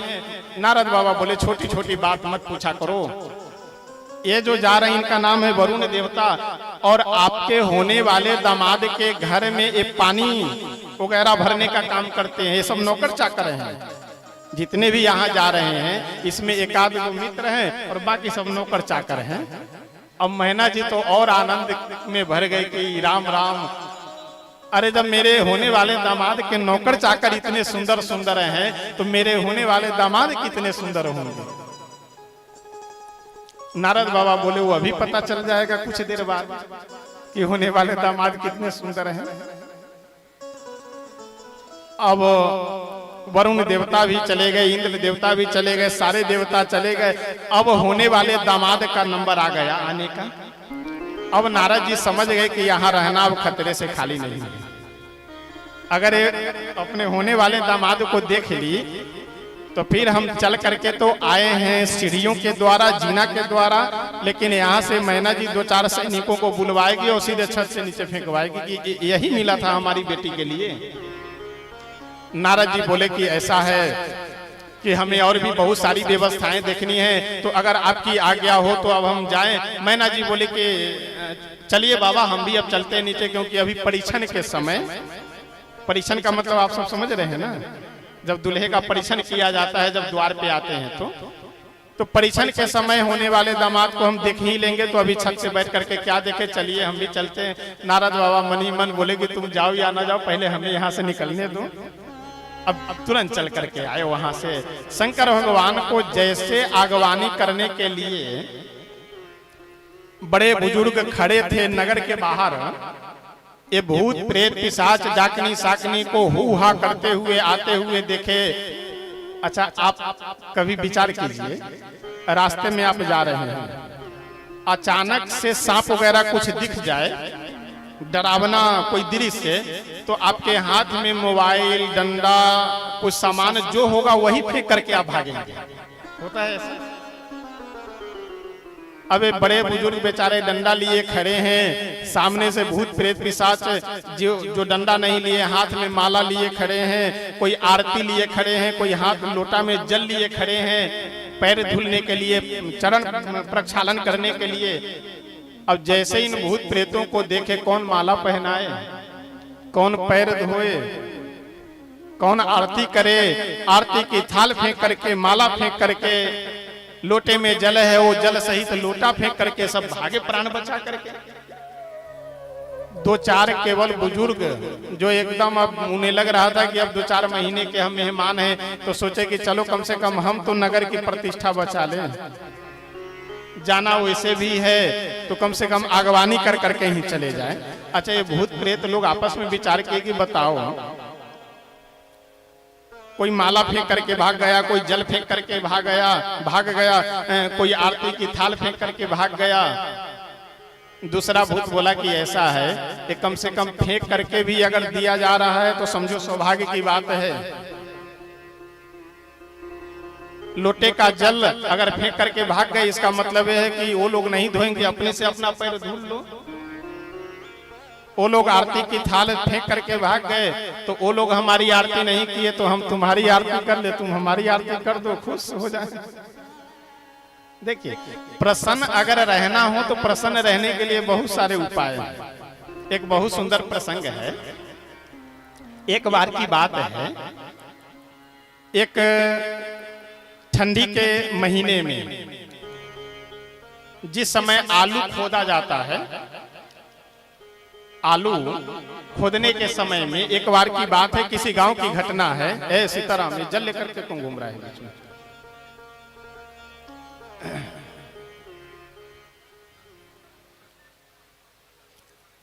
श्री सीताराम भगवान की जय। एक बार की बात है, किसी गांव की घटना है। एक आदमी चोर था, वो गया चोरी से आलू खोदने के लिए किसी के खेत में। आलू खोदना मतलब तो समझ रहे हैं, लगभग देहात से तो जुड़े ही हैं सब लोग जो है। अच्छा देखिए, विशेष कर करके अयोध्या जी में ही शिक्षा दीक्षा सब हुई है, और यहाँ आप सब कुछ व्यक्ति दिल्ली के भी प्रापर हैं, कुछ हरियाणा, कुछ इधर पंजाब वगैरह। जो शब्द वाक्य न समझ में आए उसे याद करके आप रखे रहिए, बाद में समझ लीजिएगा। वैसे मेरा प्रयास रहता है कि जो लगभग सब समझ करके चले और समझा करके चला जाए। एक किसी किसान के खेत में आलू चुरा करके खोद रहा था एक व्यक्ति, एक चोर। संयोग की बात, जिसका आलू था वह आलू वाला किसान उसी समय पहुंच गया, और दुर्भाग्य उस चुराने वाले चोर का यह था कि वो किसान हाथ में डंडा भी लिए हुआ था, 1.5-2 हाथ का। अब उस डंडे से दौड़ा दौड़ा करके उस आलू खोदने वाले चोर को खूब पीटा, अपने खेत के ही बगल दूसरे खेत में। अच्छा, जिस खेत में दौड़ा दौड़ा करके पीटा वो सरसों का खेत था। अच्छा, आप सब जानते हैं कि आलू और सरसों, और आलू जब खुदने का समय होता है उस समय सरसों पूरा लगभग तैयार, केवल पका हुआ नहीं है, बाकी तैयार रहता है। अब सरसों के खेत में डंडे से खूब दौड़ा दौड़ा करके मारा। अब वह चोर जब घर पे आया तो अपनी पत्नी से बोला, अजी सुनो जरा पानी गर्म कर करके ले आओ। पत्नी पानी गर्म कर करके ले आई और वह चोर बोला कि शरीर में थोड़े 2-4 जगह चोट लग गया है, वहां सेक दो गर्म पानी से। पत्नी जहां जहां चोट लगा हुआ था, सूजन था, वहां वहां सेकने लगी। और अच्छा, वो आदमी सेकवा रहा है और हंस रहा है। पत्नी बोली कि ऐसा है, तुम्हारे शरीर में ये चोट कैसे लग गया? बोला क्या बतावे, एक के खेत में आलू चोरा रहे थे, खोद रहे थे, उसी समय खेत वाला पहुंच गया और खूब दौड़ा दौड़ा करके मारा। और हंस रहा है, बता रहा है और हंस रहा है। पत्नी बोली बेशरम आदमी, पिटा करके आ गए, मार खा करके आ गए और हंस रहे हो, लाज नहीं तुम्हें लग रहा है? रो नहीं रहे हो, हंस रहे हो। वो आदमी हंसते हुए बोला कि भले ही मार हमें लगा है, भले चोट हमें लगा है, लेकिन हम क्यों रोए? रोए हुआ जिसका सरसों बर्बाद हुआ है। अच्छा, आप विचार कीजिए कि सरसों में अगर 2 आदमी 2-4 राउंड लगावे तो सरसों के क्या हाल होगा? आधा से ज्यादा सरसों बर्बाद। वो आदमी बोला कि हमें तो चोट लगा, 2-3 दिन में सही हो जाएंगे, लेकिन जिसका सरसों बर्बाद हुआ है वो रोए, हम काहे के लिए रोए? प्रसन्न रहना हो, बहुत उपाय है प्रसन्न रहने के लिए। और जो आदमी रोने का ठान लेता है कि हमें रोना ही है, उसको चाहे जो मिल जाए, जितनी व्यवस्था मिल जाए, जो कुछ भी मिल जाए, उसको हमेशा रोना ही है।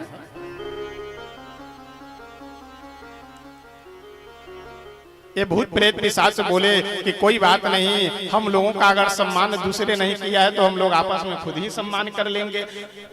ये भूत प्रेत गए, जो 2-4 आगवानी करने वाले हिम्मत बांध कर करके खड़े थे, उनसे बोले कि हमारे ठहरने की व्यवस्था कहाँ है? वो आगवानी करने वाले हाथ जोड़ करके बोले कि आपको कौन ठहरा सकता है? आप जहां ठहर जाइए। सब इशारा कर दिए, इधर जाइए। और ये भूत प्रेत पिशाच डाकनी साकनी जब अपने जनवासे में चले गए तो जो आगवानी करने वाले थे वो सब गिरिराज हिमालय के पास गए। गिरिराज हिमालय बोले कि क्यों सबको ठहरा दिए आप, दूल्हा के साथ में जितने भी बाराती आए हैं? आगवानी करने वाले बोले कि महाराज उनको कौन ठहराएगा, वो स्वयं ठहर गए सब, उनको कौन ठहरा सकता है? गिरिराज हिमालय बोले तो ले जाकर के नाश्ता करवाइए, जलपान करवाइए। आगवानी करने वाले बोले कि ना महाराज अब हम नहीं जाएंगे, किसी और को भेजिए आप। बोले क्यों? बोले कोई बात नहीं, जो जाएगा उसे स्वतः समझ में आ जाएगा कि हम क्यों नहीं जाना चाह रहे हैं। गुलाब जामुन, इमरती, राजभोग, स्पंज, रसमलाई सब लेकर के गिरिराज हिमालय के रसोइया लोग पहुंचे जलपान कराने के लिए बारातियों को।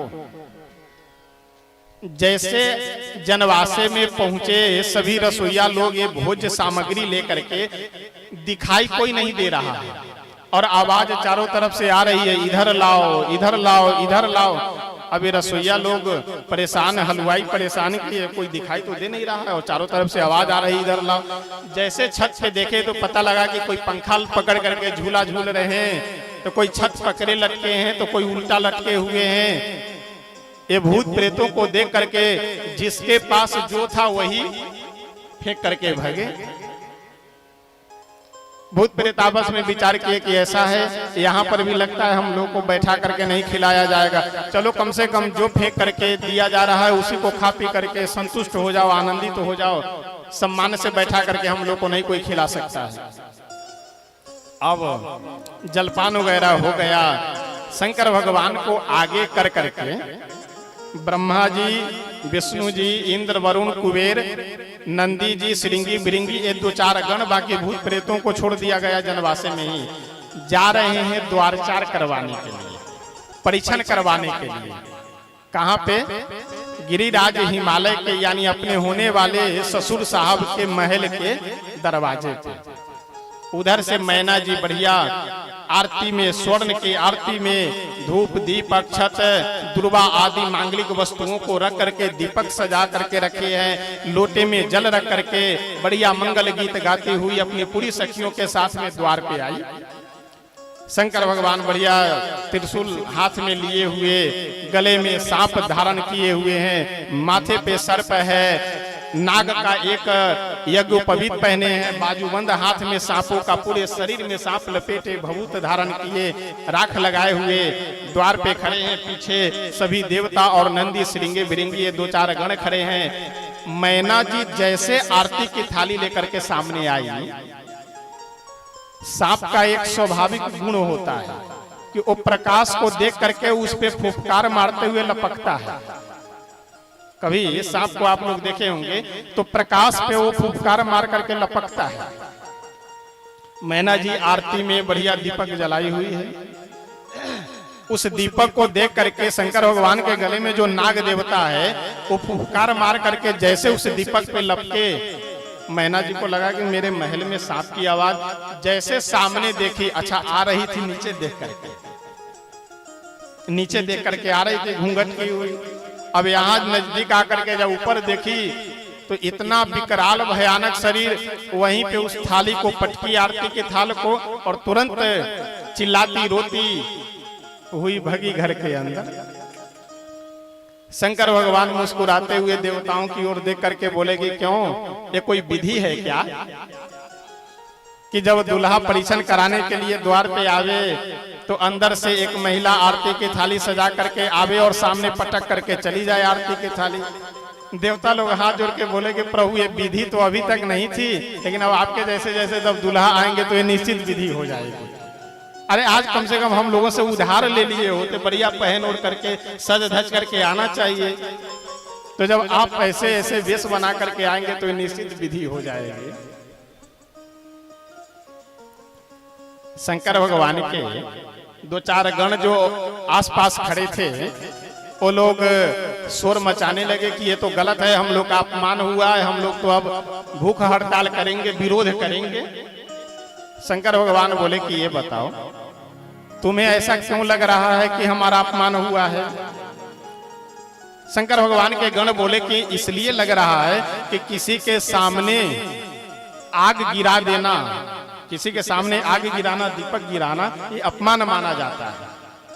तो ये महिला आई और आकर के दीपक आपके सामने गिरा करके चली गई। शंकर भगवान बोले कि ऐसा है कि जो महिला अभी दीपक गिरा करके गई है ये मेरी होने वाली सासू माँ है। मेरी क्या है? सासू माँ है। तो मेरी सासू माँ बहुत बुद्धिमती है, बहुत समझदार है। उन्हें पहले से पता है कि मेरे होने वाले दामाद के मस्तक पे जब चंद्रमा पहले से विराजमान है तो उनको दीपक क्या दिखलाया जाए, इसलिए दीपक गिरा करके चली गई। प्रसन्न रहो। अच्छा, शंकर भगवान के गण लोग बोले अच्छा ठीक है, दीपक तो इसलिए गिरा दी, जल क्यों गिरा दी? किसी के सामने जल गिराना, लोग कहते हैं ना हमारी यात्रा पे पानी फेर दिया, जल गिरा दिया, अशुभ कर दिया। शंकर भगवान बोले कि ऐसा है, मेरी होने वाली जो सासू माँ है वो बहुत बुद्धिमती है। उन्हें पहले से पता है कि मेरे होने वाले दामाद के मस्तक पे जब गंगा जी पहले से विराजमान है, उनको एक लोटा जल क्या दिखलाया जाए, इसलिए जल गिरा करके चली गई। इसमें परेशान होने की क्या आवश्यकता है? अच्छा देखिए, एक देहाती कहावत है कि जैसी दृष्टि वैसी सृष्टि। आपका नजर जैसा होगा आपको नजरिया सामने वैसा ही दिखाई देगा। जैसी आपकी दृष्टि होगी सृष्टि सामने वैसी ही दिखाई देगी। चोर को पूरे संसार के सब लोग चोर ही दिखाई देते हैं, बेईमान को सारा संसार बेईमान लगता है, और साधु को, संत को पूरा संसार साधु लगता है। सब हमारे जैसे ही है, सीधे साधे।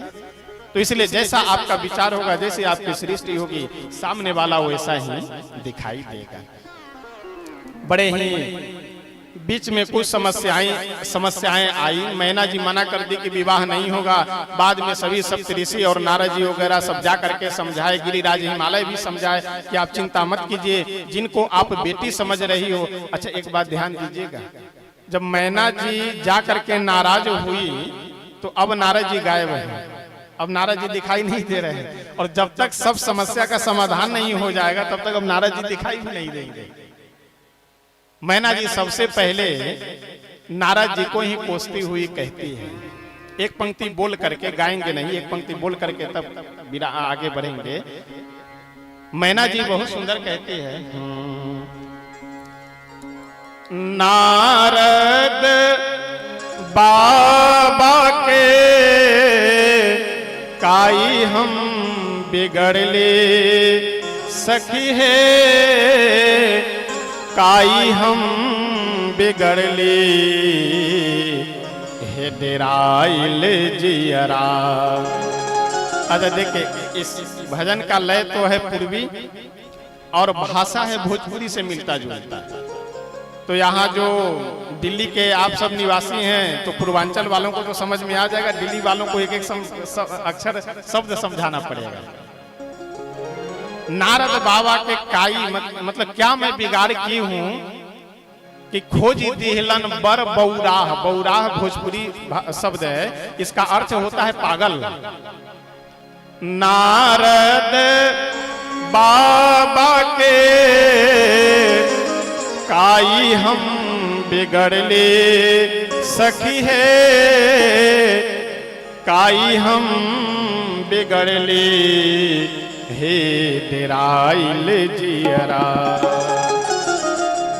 जियरा मतलब हृदय डर रहा है, घबराहट हो रहा है अंदर कि बताओ, ये तो बहुत बड़ी भगवान की कृपा है कि मैं पहले देख ली हूँ। अगर कहीं विवाह हो गया होता तब तो हमें जहर खा करके मर जाना पड़ता। ऐसे पागल के साथ में कौन विवाह करेगा। नारद जी को जरा देखो तो, सैनिक लोग दौड़ करके गए नारद जी को खोजने, नारद जी कहीं भी नहीं मिल रहे, वो नगर से बाहर है। दो चार गुप्तचर लगा दिए कि देखो जब सब समस्या समाधान हो जाए तब फिर हमें बताना तो हम अंदर आएंगे।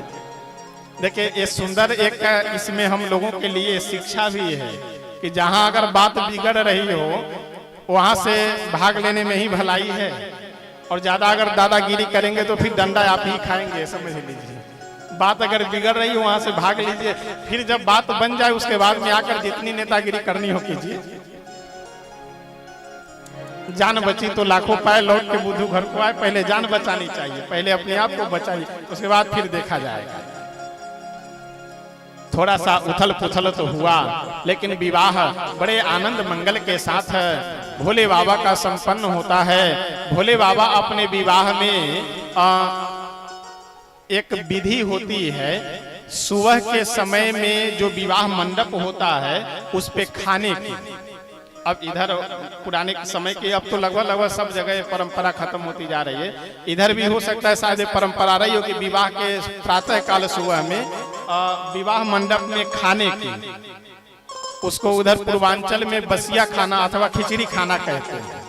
अब इधर आप सब भाषा में जो कहते हो, उस समय दुल्हा को एक अधिकार होता है, मतलब रुसने का, न खाने का। क्या अगर कुछ हमारी इच्छा है तो उसके लिए दुल्हा नाराज हो जाता, हम नहीं खाएंगे, तो जो उसकी इच्छा, कोई मोटरसाइकिल के लिए, कोई 4 व्हीलर गाड़ी के लिए, कोई अंगूठी के लिए, अगर वह नाराज है तो उसको दे करके मनाया जाता है। जब वो खा लेंगे तभी विवाह पूरा माना जाता है। तो शंकर भगवान को जब समय आया तो वो भी नाराज हो गए, वो भी रुस गए, नहीं खा रहे हैं। सभी गिरिराज हिमालय के जितने भी रिश्तेदार हित मित्र सब उनको मनाने के लिए जा रहे हैं। आइए बस ये भजन 1-2 पंक्ति गा करके तब हम वाणी को विराम देंगे और उसके बाद हम सब आरती करेंगे। आइए प्रेम से इस भजन के माध्यम से सुनते हैं कि भोले बाबा क्या मांग रहे हैं, किस लिए रूसे हैं, किस लिए नाराज हैं।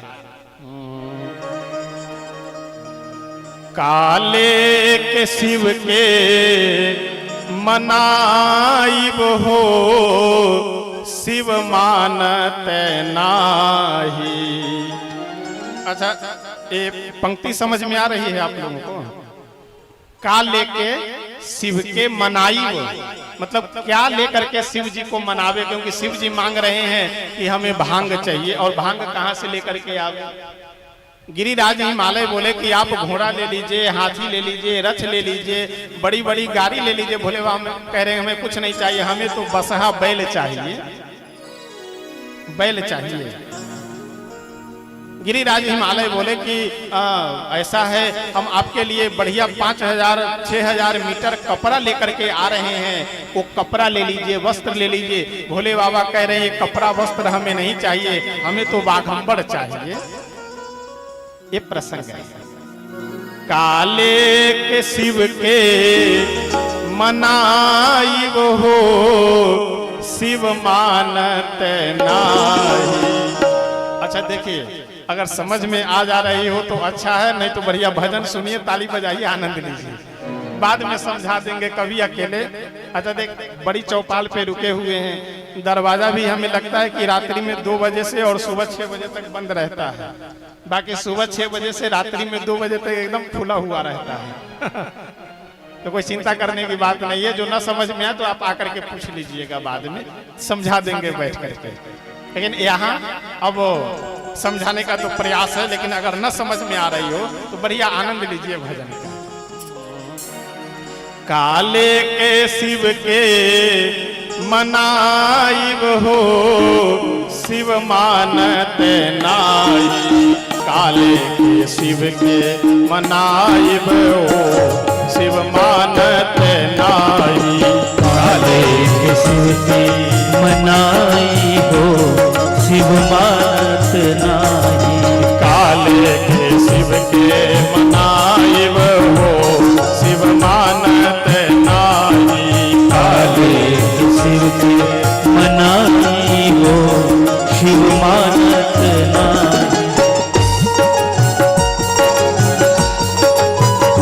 जय जय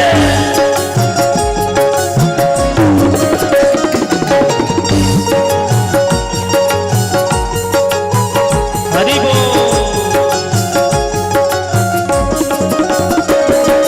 काले शिव के मनाई हो, शिव मानत नाही। काले शिव के मनाई हो, शिव मानत नाही। गिरिराज हिमालय अपने सभी सगे संबंधियों के साथ में आकर के भोले बाबा को मना रहे हैं कि खा लीजिए आप, क्योंकि जब तक खाएंगे नहीं तब तक विवाह की विधि पूरा नहीं होगी। भोले बाबा बोल रहे हैं कि पहले हमारी इच्छा पूरी कीजिए तब हम खाएंगे। हाथियों घोड़ा शिव के मनहु न भावे। हाथियों घोड़ा शिव के मनहु न भावे। हाथियों घोड़ा शिव के मन ही न भावे। हाथियों घोड़ा शिव के मन ही न भावे। हाथियों घोड़ा शिव के मन ही न भावे। हाथियों घोड़ा शिव के मन ही न भावे। बसहा बैल कहाँ पाइब हो, शिव मानत नाई। बसहा बैल कहाँ पाइब हो, शिव मानत नाई। काले के शिव के मनाइब हो, शिव मानत नाही। काले के शिव के मनाई हो, शिव मानत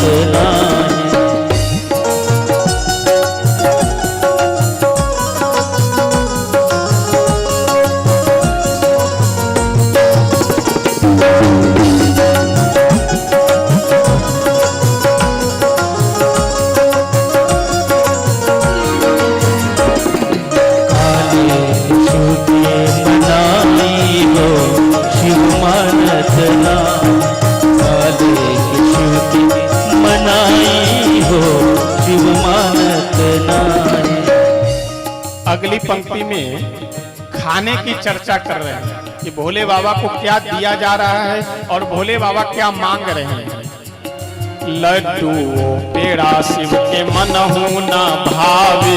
लड्डू पेड़ा शिव के मन ही न भावे। लड्डू पेड़ा शिव के मनहु न भावे। लड्डू पेड़ा शिव के मन ही न भावे। लड्डू पेड़ा शिव के मनहु न भावे।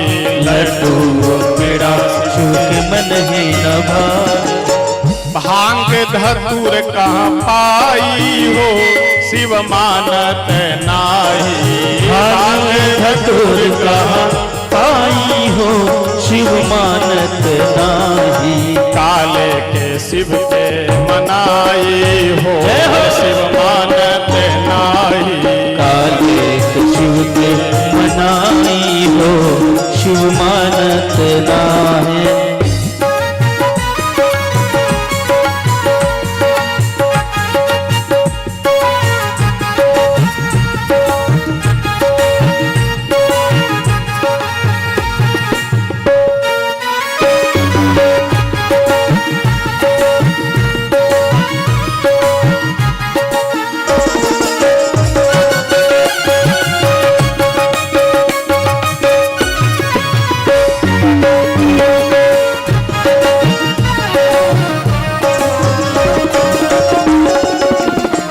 शिव मानत नाही।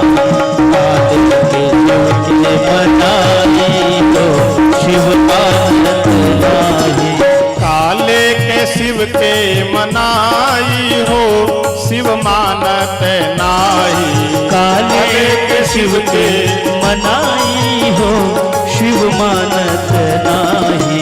काले के शिव के मनाई हो शिव मानत नाही। काले के शिव के मनाई हो शिव मानत नाही। काले के शिव के मनाई हो शिव मानत नाही। काले के शिव के मनाई हो शिव मानत नाही। श्री शंकर भगवान की जय हो। श्री पार्वती मैया की जय हो। बस एक पंक्ति और निवेदन कर करके फिर वाणी को विराम करेंगे कि विवाह, अच्छा आप आगे विवाह प्रसंग श्रवण करेंगे श्री सीताराम जी का। वहां पे विवाह के बाद भोजन की चर्चा है। पुराने समय में भी ये नियम था कि विवाह जब हो जाए तब भोजन लोग करते थे, नहीं तो उससे पहले नाश्ता जलपान कर करके ही काम चलाए रहते थे। लेकिन शंकर भगवान के विवाह प्रसंग में पहले भोजन की चर्चा है, फिर विवाह की चर्चा है। क्योंकि जब मैना जी ये मना कर दे कि विवाह नहीं होगा, तो जितने भी बाराती भूत प्रेत हैं वे सभी आपस में विचार विमर्श कर करके एक प्रस्ताव रखे कि ऐसा है, पहले हम लोग भोजन कर लेते हैं, उसके बाद फिर विवाह होगा। सभी बाराती लोग यह प्रस्ताव गिरिराज हिमालय के पास भेजे कि हम लोग पहले विवाह के बाद में होगा, पहले हम लोग भोजन करेंगे। गिरिराज हिमालय भी सोचे कि यह बात बिगड़ रही है, पता ना कब तक समझे, कब तक कितने देर समझाया जाए मैना जी को, तब तक सभी बारातियों को भोजन करा दिया जाए। अच्छा, भोजन के लिए जब सभी बारातियों को बैठाया गया पंक्ति लगा करके, उसको क्या कहते, पंगत ना, पंगत लगाया गया, तो शंकर भगवान के साथ कितने बाराती हैं, कैसे बाराती हैं? को मुखहीन, किसी को एक भी मुख नहीं है। अच्छा, पूरे शरीर में एक भी मुख नहीं है और ऐसे बाराती पंगत में बैठ जाए भोजन के लिए, तो परसने वाला कंफ्यूज होगा कि नहीं कि कैसे खाएंगे। बैठ गए सब, पत्तल परोसने वाले परोसते हुए जब आगे बढ़े। अच्छा, कुछ जो बड़े बुजुर्ग होते हैं वो व्यवस्थापक के रूप में रहते हैं, देखने के लिए कि कहाँ क्या दिक्कत है, क्या परोसा गया नहीं परोसा गया। ये रसोईया लोग जब परोसते हुए पत्तल आगे जा रहे थे, एक जगह जाकर के रुक गए। व्यवस्था देखने वाले व्यवस्थापक बोले कि क्यों रुके हो, आगे बढ़ो। रसोईया जो पत्तल हाथ में लिए खड़े थे वो बोले कि क्यों रुके हैं, बहुत गंभीर समस्या है, आकर के देखिए तो सही। वो व्यवस्था देखने वाले जब पास में गए तो देखे कि हाँ भाई गंभीर समस्या है। क्यों? क्योंकि जो सामने बाराती बैठे हुए हैं खाने के लिए, उनके पूरे शरीर में एक भी मुख नहीं है। और समस्या ये है कि पत्तल लगावे कि न लगावे, खाएंगे कि नहीं खाएंगे, और अच्छा खाएंगे तो कैसे खाएंगे, मुख है ही नहीं।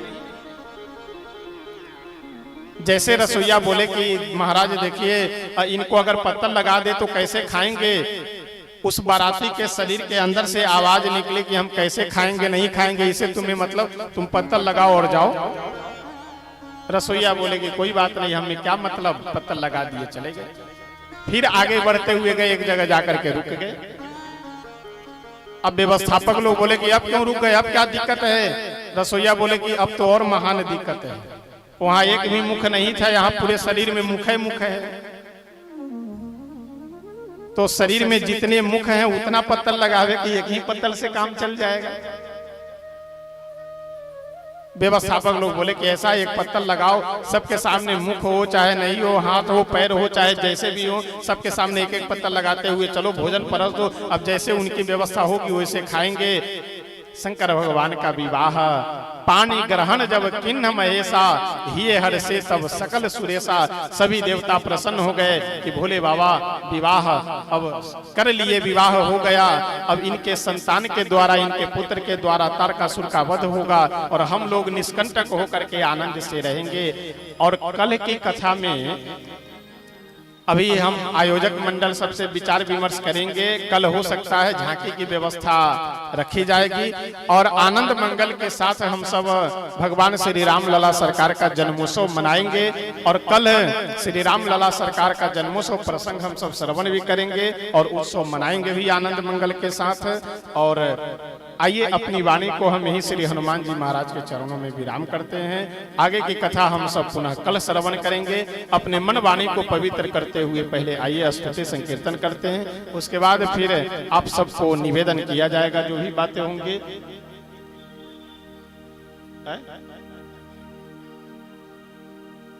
आइए प्रेम से पहले स्तुति और संकीर्तन करते हैं, उसके बाद फिर हम सब आरती करेंगे।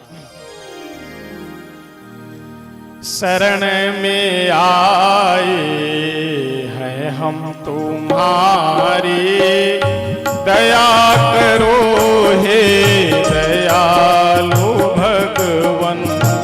शरण में आए हैं हम तुम्हारे, दया करो हे दयालु भगवन।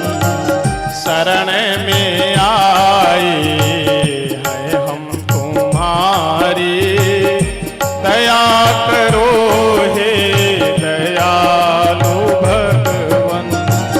शरण में आए हम तुम्हारे, दया करो हे दयालु भगवन। सुधारो बिगड़ी दशा हमारी, दया करो हे दयालु भगवन। सुधारो बिगड़ी दशा हमारी, दया करो हे दयालु भगवन। शरण में आए हैं हम तुम्हारी, दया करो हे दयालु भगवन। शरण में आए हम तुम्हारे, दया करो हे दयालु भगवन। भले जो हैं हम तो हैं तुम्हारे, बुरे जो हैं हम तो हैं तुम्हारे।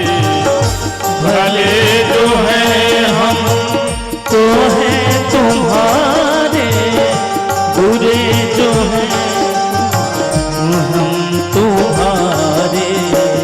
तुम्हारे हो कर हो हम बुखारी, दया करो हे दयालु भगवन। तुम्हारे हो कर हम तुम्हारी, दया करो हे दयालु भगवन। शरण में आए हैं हम तुम्हारी, दया करो हे दयालु भगवन। शरण में आए हैं हम तुम्हारे, दया करो हे दयालु भगवन। न हम में बल है न हम में सत्य, भरो हमारे में ज्ञान भक्ति। न हम में बल है ना हमें शक्ति, भरो हमारे विज्ञान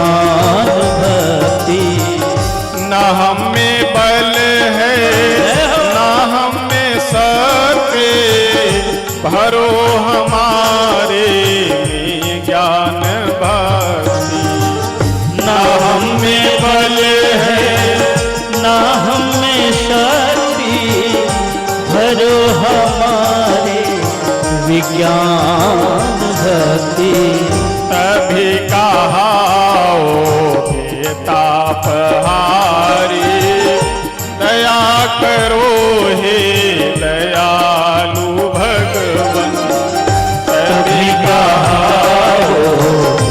तापहारी दया करो हे दयालु भगवन शरण में आए हैं हम तुम्हारी दया करो हे दयालु भगवन शरण में आए हैं हम तुम्हारे दया करो हे दयालु भगवन सुधारो बिगड़ी दशा हमारी दया करो हे दयालु भगवन सुधारो बिगड़ी दशा हमारी दया करो हे दयालु भगवन शरण में आए हैं हम तुम्हारी दया करो हे दयालु भगवन शरण में आए हैं हम तुम्हारी दया करो हे दयालु भगवन शरण में आए हैं हम तुम्हारी दया करो हे दयालु भगवन शरण में आए हैं हम तुम्हारी दया करो हे दयालु भगवन हरे राम राम राम सीता राम राम राम हरे राम राम राम सीता राम राम राम हरे राम राम राम सीता राम राम राम हरे राम राम राम सीता राम राम राम हरे राम राम राम सीता राम राम राम हरे राम राम राम सीता राम राम राम हरे राम राम राम सीता राम राम राम हरे राम राम राम सीता राम राम राम हरे राम राम राम हरि बोल हरे राम राम राम सीता राम राम राम हरे राम राम राम सीता राम राम राम हरे राम राम राम सीता राम राम राम हरे राम राम राम सीता राम राम राम हरे राम राम राम सीता राम राम राम हरे राम राम राम सीता राम राम राम हरे राम राम राम सीता राम राम राम हरे राम राम राम सीता राम राम राम हरे राम राम राम सीता राम राम राम हरे राम राम राम सीता राम राम राम हरे राम राम राम सीता राम राम राम श्री सीताराम भगवान की जय हो श्री हनुमान जी महाराज की जय हो यह श्री राम कथा महामहोत्सव बड़े ही आनंद मंगल के साथ है अपने विराम की ओर तेजी से अग्रसर हो रहा है और हम कथाओं में निवेदन भी करते हैं कि जैसे श्री राम जी की इच्छा होगी जैसे प्रभु की इच्छा होगी वैसे हमें रहना चाहिए।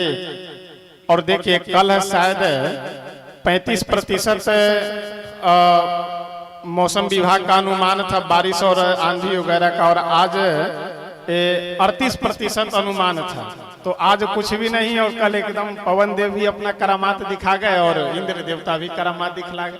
अच्छा बारिश हो तभी हमें कथा सुननी है कहनी है और बढ़िया अगर समय रहे तो भी कथा कहनी सुननी है। तो जाही विधि राखे राम ताही विधि रहिए और श्रद्धा भाव से हम लोग यह कार्यक्रम आयोजन कर रहे हैं और सभी ग्राम के सभी जमरूदपुर ग्रामवासी और पास कहीं गढ़ी और अन्य भी जगह से जो भी भक्त सब इससे आयोजन में सम्मिलित हैं, सबके श्रद्धा भाव विश्वास और जितने भी आप सब श्रोता हैं, आप सबके भाव और प्रेम को देख करके हो सकता है श्री सीताराम भगवान कम से कम कृपा कर करके रखे कि इतना सुंदर आयोजन हो रहा है, तो इसमें थोड़ा सा प्रकृति के तरफ से व्यवस्था के तरफ से व्यवस्था न बिगड़े तो ठीक है। प्रभु की जैसी इच्छा होगी उसमें इच्छा में इच्छा मिला करके हम सब आनंद से पुनः कल सायंकाल की बेला में उपस्थित होकर के कथा श्रवण करेंगे। आगे आप सबको अभी निवेदन किया जाएगा, उसके बाद आप सब 5 मिनट बैठे रहिए निवेदन सुन करके, फिर उसके बाद में तब आप सब आरती करेंगे और आरती और प्रसाद लेकर के ही अपने अपने गंतव्य स्थान को प्रस्थान करेंगे। जय सीताराम। जय श्री राम। सभी लोग एक बार जोर से जय घोष करेंगे। बोलिए श्री अयोध्या धाम की।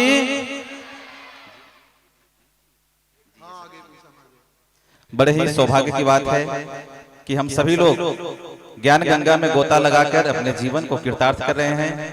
यह जो श्री राम कथा ज्ञान गंगा प्रवाहित हो रही है, हम सब के बीच में कुछ हमारे मेहमान आए हैं। आपसे निवेदन है कि आप आकर पूज्य गुरुदेव भगवान से व्यासपीठ से आशीर्वाद ग्रहण करेंगे। श्री जयवीर पंडित जी, आपसे निवेदन है आकर व्यासपीठ से आशीर्वाद ग्रहण करें। श्री अशोक वर्मा जी, आपसे भी निवेदन है कि आप आकर व्यासपीठ से आशीर्वाद ग्रहण करें। श्री आदिश्वर जैन जी, आपसे निवेदन है आकर व्यासपीठ से आशीर्वाद ग्रहण करें। प्रमोद जी जो कि मथुरा से हम सबके बीच पधारे हैं, बड़े ही सुमधुर भक्त हैं, आपसे निवेदन है आकर व्यासपीठ से आशीर्वाद ग्रहण करें। श्री मीनाक्षी गुप्ता जी एवं राजन गुप्ता जी, आपसे निवेदन है कि आप आकर व्यासपीठ से आशीर्वाद ग्रहण करें। सभी लोग करतल ध्वनि से आपका स्वागत करते रहे। श्री रतिराम जी, आपसे निवेदन है आकर व्यासपीठ से आशीर्वाद ग्रहण करें। बड़े ही सौभाग्य की बात है कि हम सबके बीच यह आयोजन भगवत कृपा से निर्विघ्नता पूर्वक संपन्न हो रहा है और शेष 9 दिन की जो कथा थी उसमें से 3 दिन व्यतीत हो चुका है, शेष 6 दिन की कथा और बची हुई है। एक दूसरे को प्रेरित करिए ताकि यह जो कथा पंडाल अभी कुछ बचा हुआ यह भी कल तक हाउसफुल का बोर्ड लग जाए। और कल निवेदन करेंगे कि भगवान श्री राघवेंद्र सरकार का जन्मोत्सव हम सभी लोग इसी कथा पंडाल में बड़े ही धूमधाम से मनाएंगे। आयोजक मंडल से हम निवेदन करेंगे कि कल इस पंडाल को थोड़ा गुब्बारे आदि से सजा दिया जाए ताकि जो भी सत्संग कथा भजन श्रवण करने श्रद्धालु भक्त आ रहे हैं हम सबको अच्छा लगे। और कल राघवेंद्र सरकार का जन्मोत्सव हम सभी लोग इसी कथा पंडाल में मनाएंगे। और अभी सूचना मिला है कि कल झांकी की भी व्यवस्था है, इसलिए आप लोग आइए अधिक से अधिक संख्या में, झांकी का दर्शन लाभ प्राप्त जीवन को कृतार्थ करिए। एक निवेदन और करेंगे, जो हमारे इस श्री राम कथा ज्ञान गंगा में सहयोग दे रहे दानवीर हैं, हम अपने मंजू वाला राघव दीदी जी से निवेदन करेंगे कि आप व्यासपीठ पर पूज्य गुरुदेव भगवान से आशीर्वाद ग्रहण करें। मंजू वाला राघव दीदी जी। और इसी क्रम में हमारे दानदाताओं का कुछ नाम आया है, कुछ का हमने कल निवेदन किया था, कुछ आज आया है। श्री शंभू दादाजी 1100 रुपए इस यज्ञ में सहयोग दिए हैं। राकेश जी 1100 रुपए, मुकेश जी 501 रुपए, राजीव जी 201 रुपए, जय श्री राम 500 रुपए, विजय जी 500 रुपए, सोनू जी 1500 रुपए, राम निवास जी 1500 रुपए, अशोक जी 1100 रुपए, आरके टेलीकॉम 500 रुपए, ज्ञान चंद जी 500 रुपए, नरेंद्र लाल जी 1100 रुपए, शिव कुमार जी 2100 रुपए, राजेंद्र जी 501 रुपए, राहुल जी 1250 रुपए, भोले स्पेयर वाले 500 रुपए, राजलाल जी 1500 रुपए, श्री मीनाक्षी जैन जी 501 रुपए, सुरेश गोयल जी 1100 रुपए, बलदेव राय जी 1100 रुपए, रविंद्र जी 2100 रुपए, सुरेश जी 500 रुपए, सीताराम जी 500 रुपए, मनदीश जी 501 रुपए, सचिन सैनी जी 551 रुपए, अमरजीत सिंह जी 500 रुपए, डॉक्टर बंगाली जी 501 रुपए, बलबीर जी 501 रुपए, नीरज जी 501 रुपए, विनोद प्रधान जी 1100 रुपए, राजेंद्र चौधरी जी 1500 रुपए और श्री मीनाक्षी गुप्ता जी 5100 रुपए इस यज्ञ में सहयोग देकर छत्तन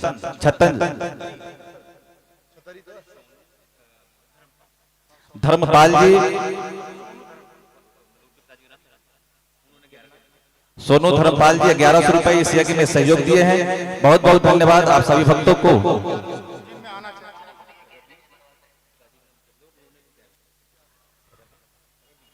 रवि जी 1100 रुपए, बहुत बहुत धन्यवाद आपको। जो भी दानवीर इस यज्ञ में सहयोग देना चाहते हैं कार्यालय पर आप अपना नाम अंकित करा दें। इस सब का प्रोग्राम है, यह आयोजन जो यह कथा हो रहा है आप सबके सहयोग से हो रहा है। आज का जो प्रसाद वितरण है वह प्रमोद अग्रवाल जी जो कि मथुरा से आए हैं सबके बीच में। आज का जो भी प्रसाद की व्यवस्था है हमारे प्रमोद अग्रवाल जी की तरफ से है। और विशेष निवेदन, आज जो संत महात्माओं का जो भंडारा चल रहा है उसका जो लागत मूल्य है श्री राजू कुमार राय जी जो कि संगम बिहार से आपके तरफ से ये 835 से है। आपके तरफ से आज का भंडारे की व्यवस्था है। और 7 तारीख के दिन शिव मंदिर जो हम सबके बगल में है पुजारी जी वहाँ के श्री किशन पंडित जी की तरफ से 7 तारीख के दिन का भोजन की व्यवस्था भंडारे की है। बहुत बहुत धन्यवाद। और चलिए हम सभी लोग आचार्य श्री से निवेदन करेंगे कि आगे का कार्यक्रम हम सबको प्रशस्त करें। एक निवेदन और करेंगे कि जिन भक्तों को श्री अयोध्या धाम आना है, पूज्य गुरुदेव भगवान का श्री अयोध्या धाम में आश्रम है, आप सादर आमंत्रित हैं। जब भी आप आए फोन नंबर, बैनर, फ्लैक्स आदि कहीं से भी नंबर लेकर के अथवा सोशल मीडिया के प्लेटफॉर्म से आप मोबाइल नंबर लेकर आप श्री अयोध्या धाम आइए करिए। मोबाइल पर फोन करके आप आ सकते हैं, सादर आमंत्रित हैं। और जो श्रद्धालु भक्त इस ध्वनि प्रसारण को सुन रहे हैं, कल विशेष आयोजन श्री राघवेंद्र सरकार का जन्मोत्सव हम सभी लोग मनाएंगे। सभी लोग अपने अपने जगह पर खड़े हो जाएं। आरती पूजा आचार्य से निवेदन करेंगे। जयपाल प्रधान जी से निवेदन है, विजय भगत जी की तरफ से जो हम सबको नित्य प्रतिदिन जल की सेवा कही गई है, विजय भगत जी की तरफ से है। बहुत बहुत धन्यवाद। रतिराम जी 501 रुपए इस यज्ञ में सहयोग दिए हैं। बहुत बहुत धन्यवाद सर आपका। और एक निवेदन करेंगे, सभी लोग एक दूसरे को सहयोग देंगे तब आरती प्रसाद लेकर अपने अपने गंतव्य स्थान की ओर प्रस्थान करेंगे। सभी लोग एक दूसरे को सहयोग देते हुए थोड़ा आगे आ जाएं। और जो भी श्रद्धालु भक्त इस कथा पंडाल में आप लोग अपने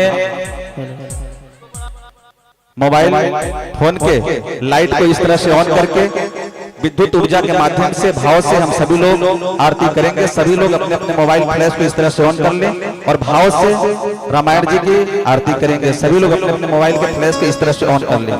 जय श्री राम। बहुत सुंदर, बहुत बहुत धन्यवाद।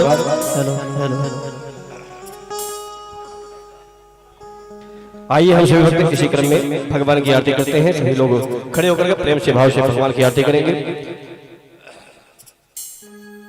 आरती करने के लिए सभी से निवेदन है कि एक एक करके करते रहें, कोई बहुत भीड़ नहीं लगाएगा। प्रेम से आरती करें। जय श्री राम, राम राम, जय जय जय जय जय। हाँ, अभी सूचना मिला है हमारे आयोजक मंडल की तरफ से श्री नंद किशोर गोयल जी की तरफ से 5100 रुपए इस यज्ञ में सहयोग आया है। बहुत बहुत धन्यवाद सर आपको। पूजा आचार्य जय श्री राम। जय जय जय। हरि ओम आराध्यक्यं ज्वाला मालिने नमः। जले ज्वाला थले ज्वाला ज्वाला मस्तके त्रैलोक व्यापिनी ज्वाला ज्वाला देवी नमोस्तुते। हरि ओम मां ज्वाला मालिनी नमः। आरती प्रज्वलित शास्त्री।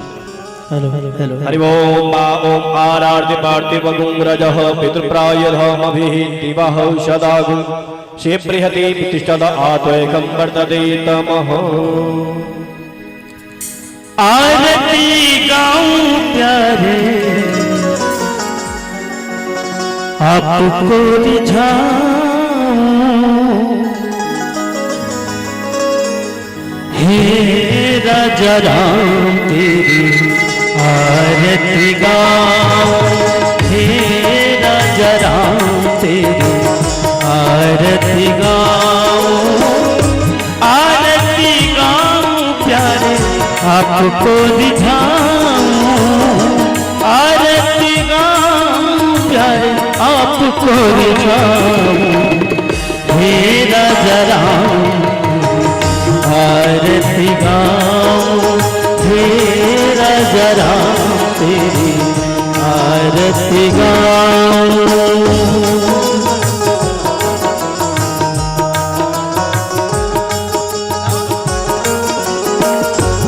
जय हो।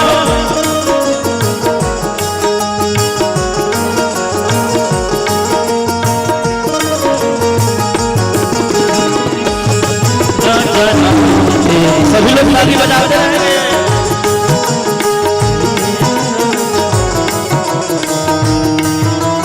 जय हो।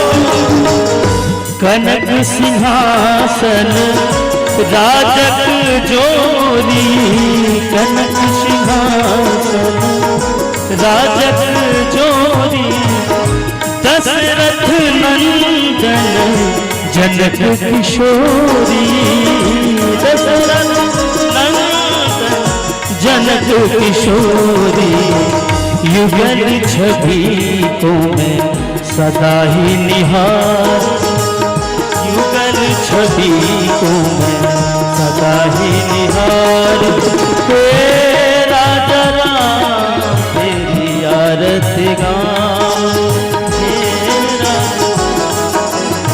जय।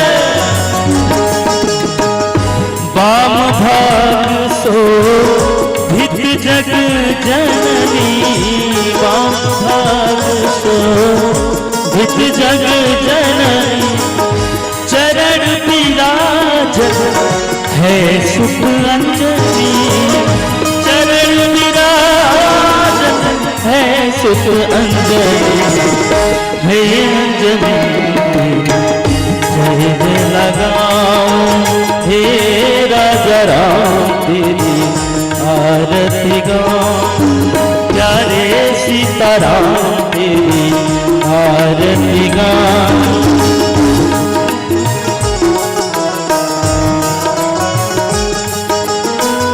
आरती हनुमत के मन भावे, आरती हनुमत के मन भावे, राम कथा नित शिव जी गावे, राम कथा नित शिव जी गावे, राम कथा को मैं हृदय में बसाऊं, मेरा जरा तेरी आरती गाऊं, प्यारे सीताराम तेरी आरती गाऊं, हे राजा राम तेरी आरती गाऊं।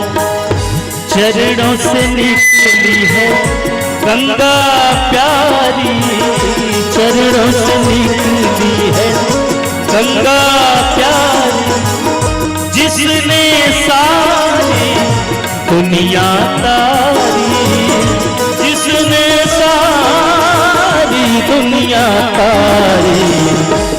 सभी लोग एक बार दोनों हाथ ऊपर करके बोलिए सियावर रामचंद्र की, ताली बजाते हुए सभी लोग साथ में गाएंगे।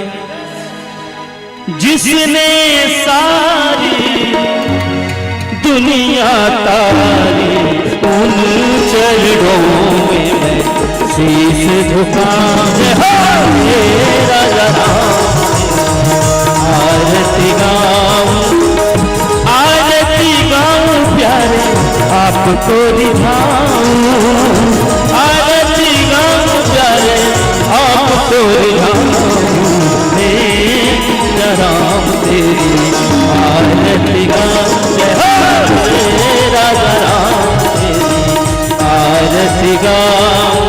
कर्पूर गौरम करुणावतारम संसार सारम भुजगेन्द्रहारम सदा वसंतम हृदयारविंदे त्वं भवामि सहितं नमामि। त्वमेव माता च पिता त्वमेव बन्धुश्च सखा त्वमेव विद्या द्रविणं त्वमेव सर्वं मम देव।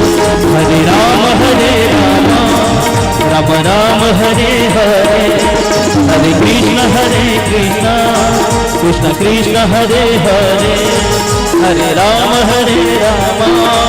राम राम हरे हरे, हरे कृष्ण कृष्ण कृष्ण हरे हरे।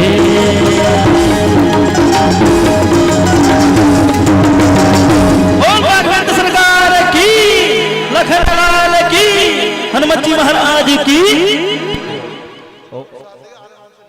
हरिओम हरिओम। आराधिक्यं समर्पयामि जलेन शीतलीकरणं पुष्पे देवाभिवंदनम आत्माभिवंदनम। सभी भक्तों से निवेदन है कि सभी भक्त आराम से प्रसाद लेकर के निकले। सभी लोग जल्दबाजी कोई नहीं करेगा, सभी लोग प्रेम से प्रसाद लेते हुए निकलेंगे। भीड़ नहीं, गेट पे कोई भी भीड़ नहीं करेगा। हरि ओम। आराधिक्यं समर्पयामि जलेन शीतलीकरणं पुष्पे देवाभिवंदनम आराधिक्यं ग्रहणम मंत्रपुष्पांजलिं। हरि ओम। जनेन मयन्दरे इवास्तानि धर्माणि मदवान्यासन्नादेहनागं महिमानः सचन्द्रनिर्भूर्विषाद्याः शान्तिदेवाः। हरि ओम। चारुदा विश्वदो मोहं विश्वदो बाहुरुदा विश्वपादो संबाह्यं धमति संपाद्रैर्याम ओमिज्जनयन् देवैकः। ओम नानाशुभवाणी यथा कालो भवानी च पुष्पांजलिर्मया दत्तो गृहाण परमेश्वर। ओम भूर्भुवः श्री सीतारामाभ्यां नमः। चरणकमलेषु अनन्तकोटि पुष्पांजलिं समर्पयामि नमस्करोमि प्रणमाम्यहम्।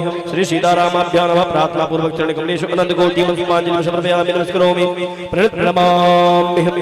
बोले राघवेंद्र सरकार की जय हो। हनुमान जी महाराज की जय हो। शंकर भगवान की जय हो। आवाहित देवी देवताओं की जय हो। संत समाज की जय हो। संत सनातन वैदिक धर्म की जय हो। आज के आनंद की जय हो। श्री महाराज जी की जय हो। श्री महाराज जी की जय हो। ओम पार्वती पते हर हर महादेव शंभो। आइए आगे की सूचना श्री विभीषण जी आप सभी को देंगे। विभीषण जी। जय श्री राम। सभी लोग एक बार जोर से जय घोष करेंगे। महायज्ञ की और जोर से बोलिए, इतने जोर से कि श्री अयोध्या धाम यह आवाज पहुंचे। बहुत ही पर्याप्त मात्रा में प्रसाद है। सभी लोग जोर से जय घोष करिए। जिनको भी नृत्य करना है आप सभी लोग नृत्य करने के लिए तैयार हो जाए। हमारे बहुत ही सुसज्जित और सुव्यवस्थित और एक नहीं अनेक देशों में अपने ख्याति को प्राप्त हुए कलाकार बंधु मंच पे हैं। हम निवेदन करेंगे रोहित जी, व्यास जी एक भजन हम सबको श्रवण कराएं। जय श्री राम। लेते जाना भूल न जाना और कल फिर आना रे। थोड़ा थोड़ा थोड़ा थोड़ा थोड़ा थोड़ा थोड़ा थोड़ा थोड़ा थोड़ा थोड़ा थोड़ा लेते जाना रे हरि का नाम। थोड़ा थोड़ा लेते जाना रे हरि का नाम। थोड़ा थोड़ा लेते जाना रे हरि का नाम। थोड़ा थोड़ा लेते जाना भूल न जाना। लेते जाना भूल न जाना कल फिर आना रे। तो राम नाम की लूट है लूट सको तो लो। राम नाम की लूट है लूट सको तो लो। अंत समय पछताएगा जब प्राण जाएंगे। अंत समय पछताएगा जब प्राण जाएंगे। थोड़ा थोड़ा थोड़ा थोड़ा दीवाना बना दिया मुझे। दीवाना बना दिया। दीवाना बना दिया मुझे। दीवाना बना दिया। बनवा रघुराई रघुराई तेरी यारी दीवाना बना दिया। रघुराई तेरी यारी दीवाना बना दिया। जय जय जय हो।